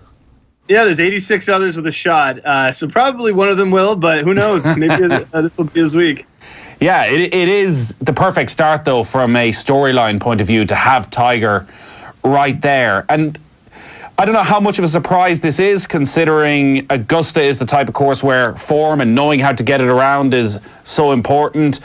And he was leading on the final day of the Open last year. He's won a PGA Tour event. His comeback is well underway. But he's shown little or nothing so far this season. And the weight of history, the weight of expectation. Are you surprised to see him up there so early on day one? Not necessarily, no. I think, like you said, familiarity is important at Augusta, and this is probably the most likely, if Tiger's ever going to win another major, it's going to be this one. And he's probably going to have his best days early on, which isn't to say that he couldn't also play great on the weekend and actually contend. But I think if you said, when is Tiger going to be near the leaderboard at what major, it would be Thursday at Augusta. But again, this is a place where even in his darkest days, he competed and he contended. So it's not only knowing the course, but he likes the course, and he's always liked the course. He didn't know the course in 1997, and he did pretty well that year too. So it's could be Tiger's year for sure. I wouldn't bet on it, but it could be. Yeah, that is Shane Ryan on Tiger Woods, who sits on 2 under par after the opening round of the Masters after his 70 yesterday. It's Bryson DeChambeau and Brooks Koepka leading the way, who both fired 66s yesterday for 6 under, 1 clear Phil Mickelson, and then a further shot back to Ian Poulter and Dustin Johnson. So pretty stacked leaderboard. John Duggan, good morning to you. Adrian and Conor, how are you doing? Good. That is... there's one stat about, was the last 13 champions have ended day one in the top 10, and you could see with other players like Adam Scott and John Rahm not a million miles away why that might continue in 2019. Hard course to chase on, it's a hard course to chase on because the quality, I think, of the field is a huge part of that. It hasn't been since 2005 that a player shot over par, Tiger Woods it was, and won the Masters, and Rory McIlroy has to battle that stat 14 years on. And he's already 7 off the players who won the last 2 majors, Brooks Koepka, US Open, USPGA. Bryson DeChambeau has won 5 times on the tour in the last 3 years. Phil Mickelson has won 3 Masters. Dustin Johnson is the second best player in the world. Yeah. He's won 20 times on the US tour. Ian Poulter will give it everything. And then you got John Rahm and Adam Scott, as you say. So it's Ricky Fowler's in there on 2 under, Woods on 2 under, Molinari 1 under. I think it's about the quality of the fields, which makes it harder for people to chase at Augusta, especially if you've got in there late, which they did, and posted a good score, and then if you get out early in soft conditions, and then you can shoot, say, 68. So say Koepka shoots 68, he's 10 under par. McIlroy's in the last group today, teeing off at 7 o'clock Irish time. let's say you're 11 shots off the lead. What does that do to you psychologically? You end up chasing it a bit, you end up pushing it a bit, and then you end up possibly making mistakes because you're not playing your own game, you're pushing a leaderboard. And he's all over the place as well, Rory. Like it is in some ways fairly classic Rory McIlroy that we tend to see. Sometimes he can be all over the place and still shoot a 600 par. But I started watching him last night on, it might have been 15, where he went left off the tee, was in behind the trees, horrific position to be in, and suddenly pulls out this amazing shot, has a putt for eagle, gets birdie. Birdie's the 16th, and you think suddenly 100 par. The lead at that point was 300. You think, Jesus, he could match this. Bogey finish. And as you say, like when you listen to Rory McIlroy during the week, he talks about all the mental game that he's been doing and the juggling and the meditation and all this stuff. The difficulty is when you start talking about that stuff and it doesn't work. Where does he go from here? Well, he talked himself into the green jacket. He talked himself into the measurements, the way he was speaking at that press conference and the way he'd been playing so well. Best, hottest player in the world, won the Players' Championship. You're thinking, okay, he sorted out his head and this is going to be a Rory that now gets over the line regarding this career Grand Slam. Brooks Koepka had no bogeys. Shambo had the last 4 holes he made birdies on. Woods only had 1 bogey. You can't make 6 bogeys at Augusta. You just can't. And expect to win the thing.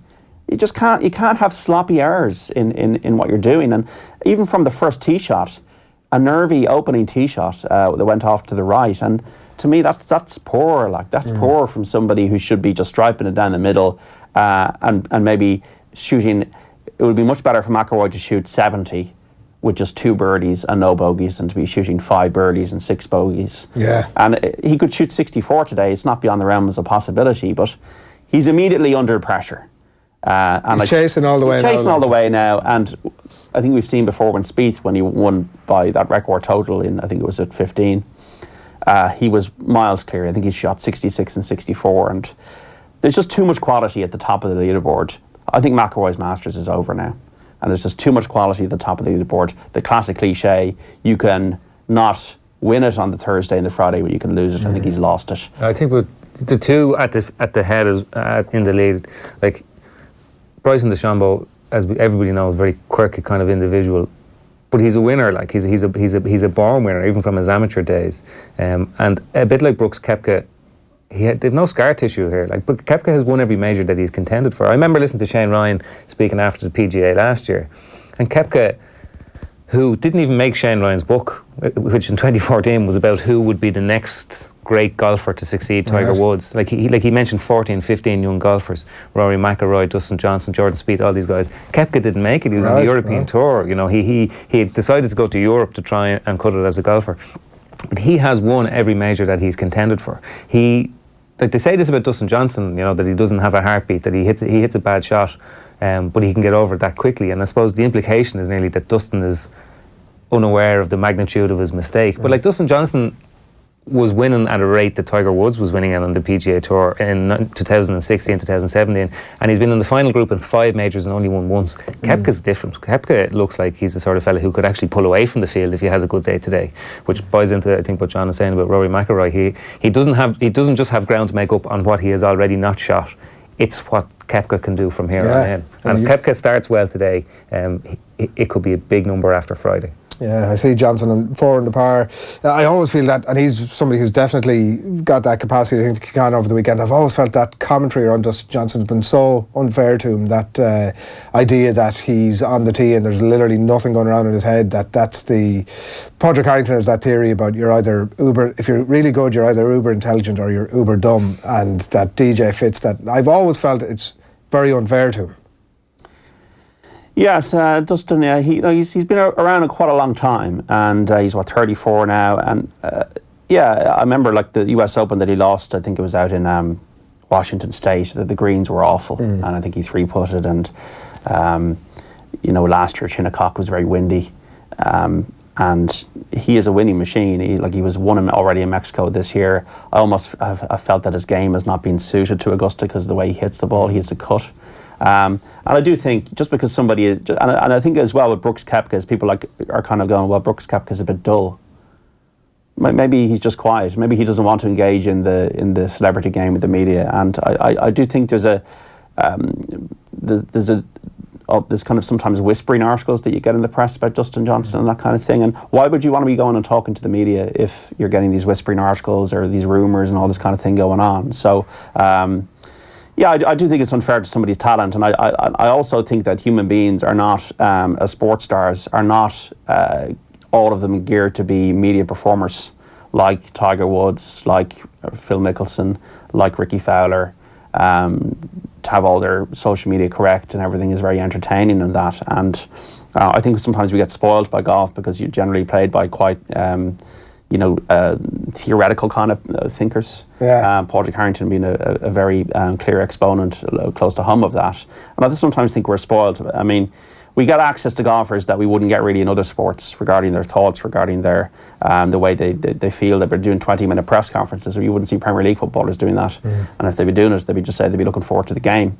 So I do think that sometimes the Dustin Johnsons and Brooke Koepkas can be a little bit unfairly painted as dull or uninteresting or not in tune with the whole magnitude of the legacy of the game, or you're expected to answer questions about what would it mean and Tiger and Jack and all that kind of thing. And I think they let their golf do the talking.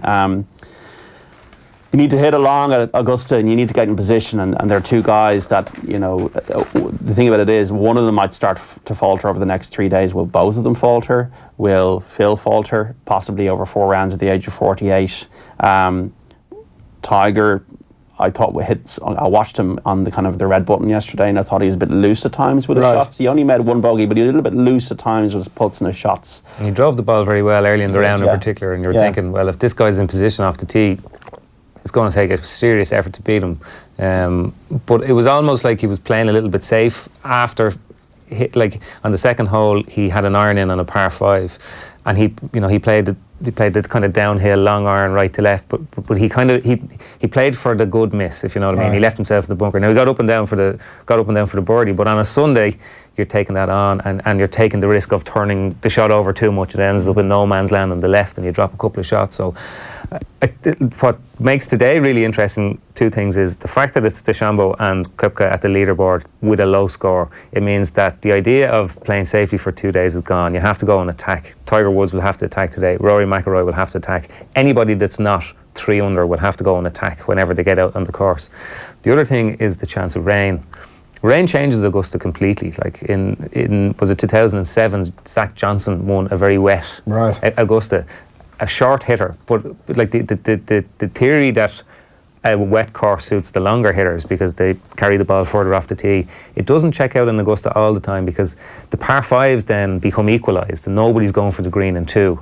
So then the guys who make shots in the field are the fellas with the wedge in their hand, the fella who hits the best 90-yard shot, and that's not Rory McIlroy. It's somebody like Xander Schauffele or Brandon Grace or even Francesco Molinari. But as it happens, there are a lot of big hitters up the top of the leaderboard, and I don't think Brooks Koepka or Dustin Johnson would be too unhappy to see if things get a bit kind of moist in Augusta today, because the forecast over the next couple of days it looks like it will definitely rain one of the days, and today could be the kind of most interesting day. With it's almost like today is Saturday now, because there's a lot of movement that has to happen in the field for people to have a shot by tomorrow morning. The attack point is an interesting one, that they're so far up there that the rest of the field needs to get a bit of a move on. Shane Lowry is one of those players who is pretty much out of it now, 78.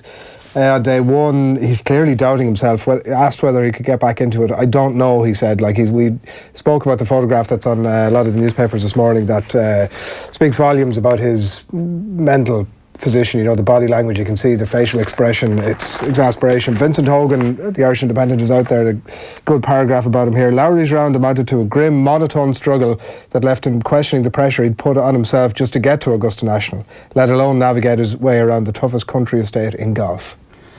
Well, he hit it in the water on the easiest hole in the course, 13, kind of sums up his day. Only one birdie, the rest bogeys, and he's been trying a lot of drivers since he won in Abu Dhabi, and I'm not so sure if he's comfortable with his game or where it is. And as he said in the article, it can get away from you quite quickly. Augusta, you have to be precise around Augusta, and you have to keep the ball in play. And I don't think it was one thing that derailed him yesterday. I think it was a host of things.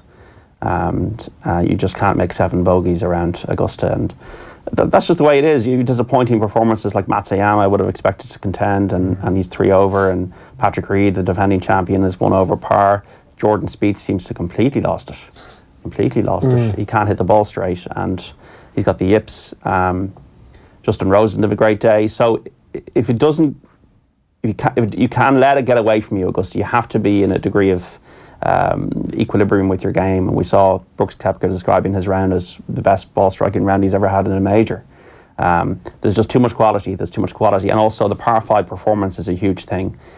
Like with these big hitters, if they're playing the par 5s well, they're picking up, say if you pick up 3 shots out of the 4 par 5 holes, then you maybe pick up another birdie or 2, and then you might have a couple of bogeys. That's 3 under par.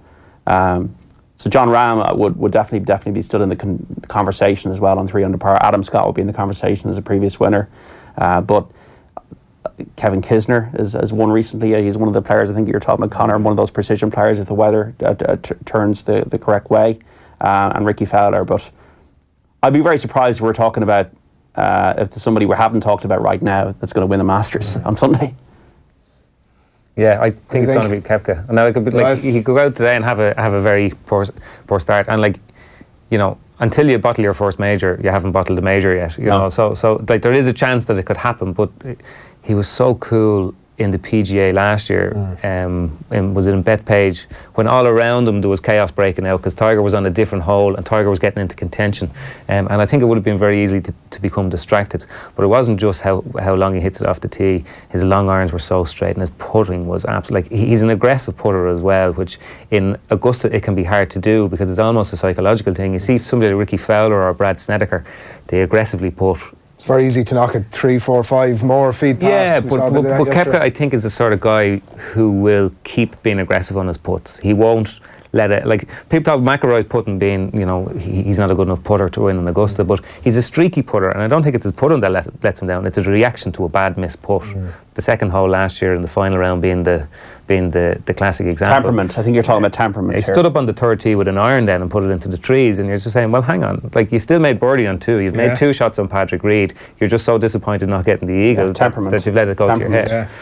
He did knock in a long one on 15 yesterday, and you're kind of looking at it going, if this works for him this week. Yeah, and it's too instant. It's too instant. It's too bad, as you're saying, about the next 10 minutes, rather than it being, okay, well, let's do these in quadrants, or let's do these, how did the 6 holes go? Yeah. Like Brooks Koepka was tied 56 at the Players. He's been nowhere since the PGA, and then he's coming out in a major and he's just turning it on. And as you say, he hasn't blown one yet. He's only 28, and there was a story during the week, and I saw Brandon Chambly talking about it, that there was some story that Koepka had changed diet and he'd lost a lot of weight. I saw a picture of him there, and he doesn't look like the sort of fellow who's going to downsize in any way. I heard the commentators talking about it in the coverage last night, and I was kind of big into the gym, Brooks Koepka. Are we all getting a bit too excited about the day 1 leaderboard? Is this? Yeah. Are we going to be? We've been in the now, and it'll be like 3 other new lads will be leading tonight. Exactly. But off the ball AM tomorrow, so we can't really. No, we can't make it. I think just the interesting part of it, just to top it off, is that usually on a day 1 leaderboard, there's one of those guys there, and so is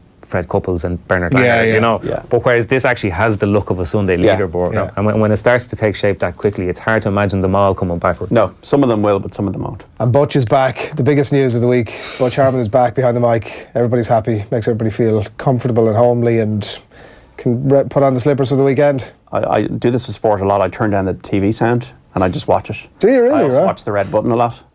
So I found watching the Masters the last few years, like, you'd be watching the red button on the Sunday, or they have the 15th and 16th holes, utter peace, utter quiet, and then you get you don't like the commentary teams? Or? I sometimes it can be it can grate a bit on my head. I like, because whatever about my arrogance, whatever. I like to get my own opinion processed through my mind, and chopping and changing lads all the time and saying obvious things, and I know that. The other thing is, we all follow sport now on Twitter, and inevitably the live coverage isn't live. It's a few seconds delayed. So you're kind of saying, and then it switches over, and then you see whatever. The PGA Tour Twitter account are the worst for it. Yeah. They'll ruin a putt just for it's like, lads, Do you not understand? Hold tight here for a few seconds. Give us an opportunity to see this. Also, I love Butch, but not every ex-golfer is a good commentator. It's true. Colm McGinley's good, Butch is good, but not everyone is good. And sometimes some of these people I don't want to hear them, and it's not disrespect. I just don't want to hear. Like I turn down football commentary as well for the same reason. Right. And this is going to be a longer conversation, John. You appreciate this. We are coming back to this. Even when I look back on Off the Ball AM, I'll be doing it's like Butch. When the other Butch looks at the camera, I'll be like looking back now at this item I did in the Masters and looking without the sound. I'll be looking at the sound. Well, my problem with Butch is that he is actually coaching some of the guys that are contending, and is that a conflict? Yeah, it is a conflict, but he won't. You know that he knows what's going on with their swing. You know he knows what they've tweaked, and he kind of refuses to divulge. And when you know that, the stuff he says about those golfers annoys you, because you can tell that he's talking around the thing that he should be talking about. Yeah, definitely. That point exists in all sports, isn't it? It can be infuriating at times. Everybody's been slammed this morning. Commentators getting slammed. Game of Thrones getting slammed. Nobody's safe. The whole concept of sound being slammed. John, we are coming back to that conversation, by the way, just so you know. Thanks, William, for coming in. All right, guys. Cheers. And lots of coverage of the Masters, obviously, and Off the Ball across the weekend. And if you want to get a wrap, if that hasn't fully sated your appetite, there's lots more golf coverage up on offtheball.com as well, including last night's chat with Shane Ryan that you can go up and check out as well. So, Conor, thanks a million for coming in. We still have a little bit to go, but you're going to leave us. So thanks a million for coming in. Enjoyed your company this morning, Conor McKeon from the Herald and from the Irish Independent as well. We do want to bring you an interview that we carried out at the Aviva Stadium during the week. It was the Irish rugby and basketball star and also a former All-Ireland winner with Dublin, no less, Lindsay Peat. She spoke to us about the LGBT inclusivity and the state of women's sport in Ireland at the launch of the Union Cup, which is Europe's largest LGBT inclusive rugby tournament. Takes place in Dublin in June, and it's supported by Vodafone Ireland. Take a look. Lindsay, we're here obviously at the launch of Union Cup 2019. Very exciting day and huge amount of positivity in the room just now. And I'm going to ask you the same question that I asked you inside. Tell me about the importance of Union Cup 2019 to the LGBT community in Ireland. Well, as an openly gay international rugby player, for me to see that we have now Europe's largest gay inclusive tournament coming to Ireland for the first time. 45 teams, 15 countries, and we're leading the way through the form of sport and the sport of rugby to show the world what we can do and how we can host, and that we host it for everybody. Like, these are non-professionals. It's all well and good making bids for World Cups and hosting World Cups. We have to, get behind those who are at the game from a lower level and a grassroots level, and say that sport is for all, and sport brings everyone together in great joy, and that's what the message is about. I was surprised to read a piece of research. It was from the UK in the lead into this, and I know that the guys inside said there's going to be another piece of research in an Irish context, which I'm sure is hugely important, but surprised to see that the over 80%, I think, for both gay men and gay women, the level of homophobic insults that they were still subject to. Is that something that, are you surprised by that at all, or have you experienced? Yeah, I am still surprised at it, but at the end of the day, we all know or have experienced bullies on some small or huge level, and people like that who are want to hurt you, they'll hurt you where they know they'll hurt you most. And unfortunately, when you are openly gay or people know you're in the LGBT community, they will try and hit you where it hurts, and that's unfortunate that they would go to that level. But there are people out there who will, but at the same time, we've seen it with Nigel Owens, we've seen it with Gareth Thomas. Hopefully there's other stories similarly, that when people are subject to that the world gets behind them and tightens that protection in front of them and forms a shield and says, no, that's not okay. And they're people at the end of the day, and you have to take them at face value. You need to judge the person for who they are and what they bring. Not anything to do with their personal life. So we want, obviously it is an LGBT tournament, but it is open to non-LGBT teams. It's open to everybody. If it's your first time coming even to see rugby, come and visit it. The north side obviously historically hasn't been huge for rugby at regard schools and clubs comparative to the south side of Dublin, so it's going to be held in DCU. So if you're around, come and have a glimpse and support. And there's nothing better running onto a pitch where you hear a load of fans roaring such positivity and urging you on, and that's what we want to create for this tournament as well. The other thing, and it seems like we're as a country almost getting our stuff together when it comes to women in sport, which is it's taken a while, but it seems like we're in some sort of a path. Yes. And obviously there's going to be a women's cup separate in this one, which is again a huge step along that ladder. Yes, and we're here to talk about equality. We're here from an LGBT angle, but for me to hear there was a dedicated women's tournament is huge, because again, I'm a very proud athlete who has played on elite level, but it has been all along through being an amateur really and working full time and relying on the goodwill of whether it be DCU or my club, Rugby Union, or DCU Mercy when I was there, or Dublin, to provide that professional and elite environment. I wouldn't have been able to do that. So it's important that it's not just words. I'm tired of words. I want actions, and this was a huge statement to have a women's tournament. And I can't stress enough that when we strive for equality for women, whether at the workplace or sport, we need to, when it's open, and this tournament has been open, and we need people to get involved. We need to put our shoulder to the wheel and drive it forward and make sure that this isn't the only time that we've seen a dedicated women's tournament, that it continues all along every 2 years when the Union Cup is held. Are we getting our stuff together is probably how I should have phrased that as a country when it comes to women's sport. We are in bits. We're saying the right things. Now we need to start doing the right things. We can't try and compete with England and France unless we get money behind us, because we just can't compete. We need to put those frameworks in place that our players can train professionally or semi-professionally to try and match the standards of those standard bearers in the women's game, such as England, France, USA, Canada, New Zealand. They're all going to play in the summer. Look how many games they're getting at an international level. They get to blood new players. They don't have to wait till the Six Nations to see how we go, and then you just don't have time to fix it. So, that's not me focusing on the RFU at rugby, because they need a big sponsor on board. They need money to help us.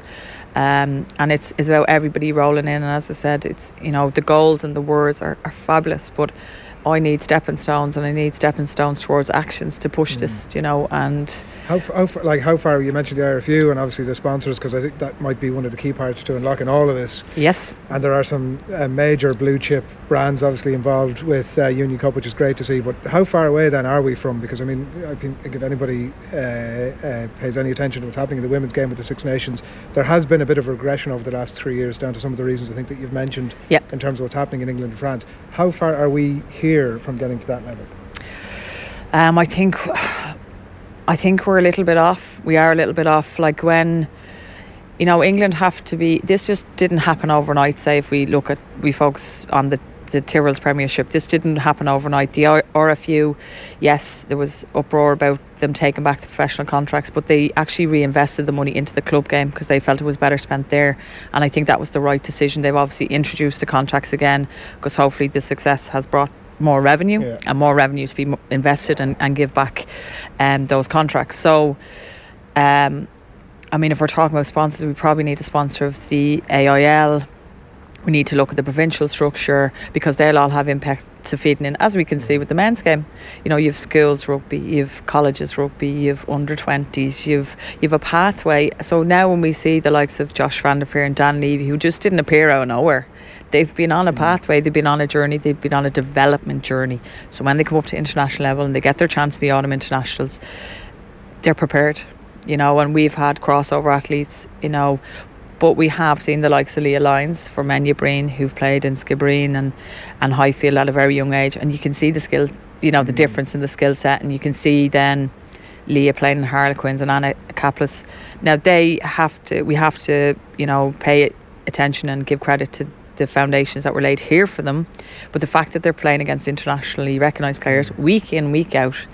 The lads had 18 Premiership games, which they're released for. Aoife McDermott's had 4. I've had 1.5. How do you compete?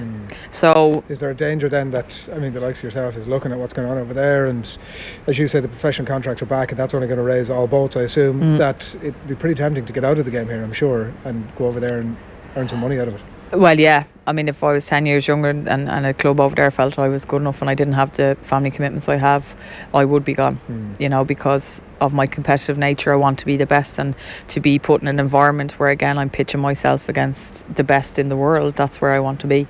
And you can't deny people that if they're, you know, if you want to push that, you want to foster that. So again, I don't think there's no one person to blame, but as we can see, I think it was after 2010 when England won the World Cup, they reinvested that money and they put investment into the game. So they've been building for a large number of years. So I think it's the right structure. They made decisions at the right time and it paid off. It might have gone opposite for them, but I'm sort of thinking, how quickly do we fix this now when we've a World Cup qualification to look forward to, you know, Six Nations next year? And I think it'd be a very sad state of affairs to have a World Cup in 2021 without an Irish team, because regardless of how small this nation is, we make a big impact in the world, and we've seen that with world sporting events, and that's what we do, and that's what we do well, and we're competitive and we compete, and we bring everything that's positive about sport, and I for one would be heartbroken if we weren't there.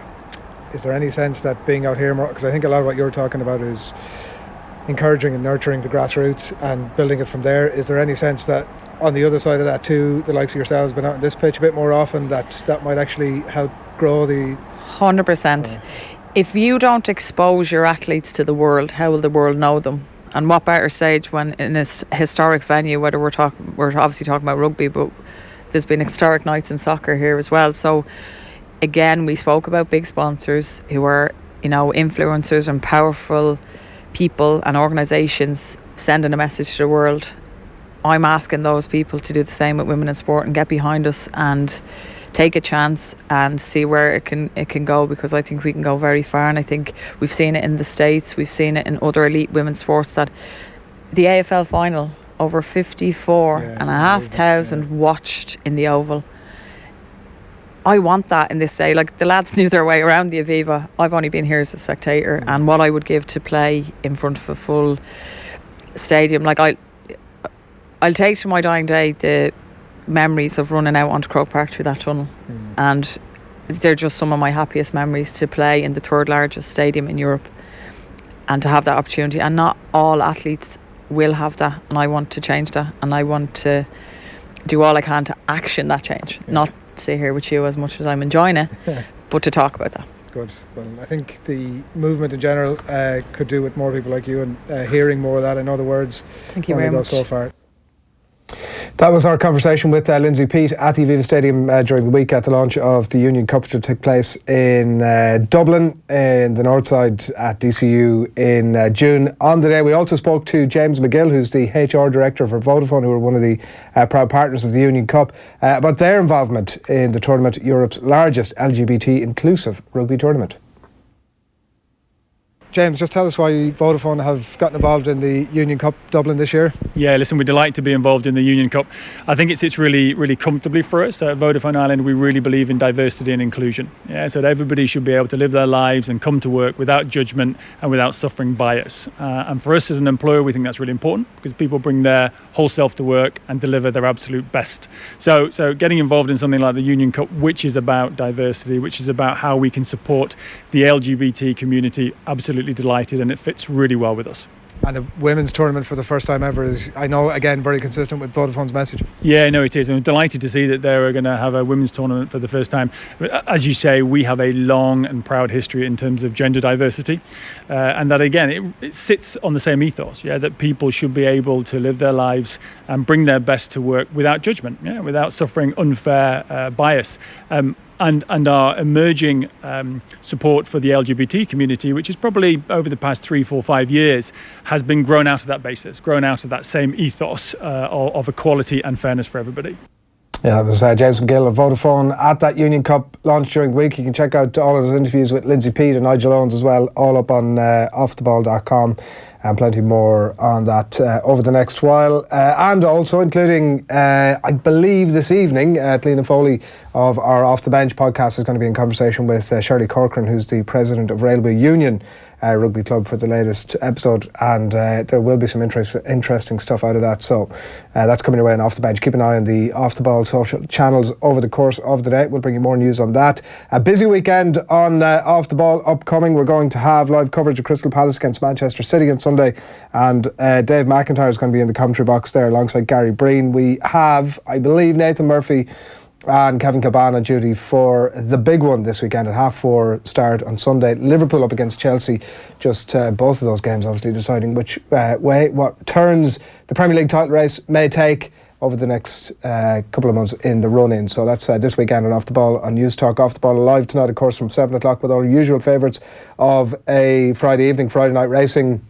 The crappy quiz and plenty more as well. Besides our new Game of Thrones show with Andy Lee, bonus episode ahead of the return of the 8th and final season. We'll go live today. You can watch episode 1 and 2. They are currently up on YouTube, so check those out. Listen back wherever you get your Spotify as well. Liam Cunningham, Bran Stark, and much more on this week's show. But that's pretty much it from us for this morning. OTB AM back on Monday from 7:45. Good morning.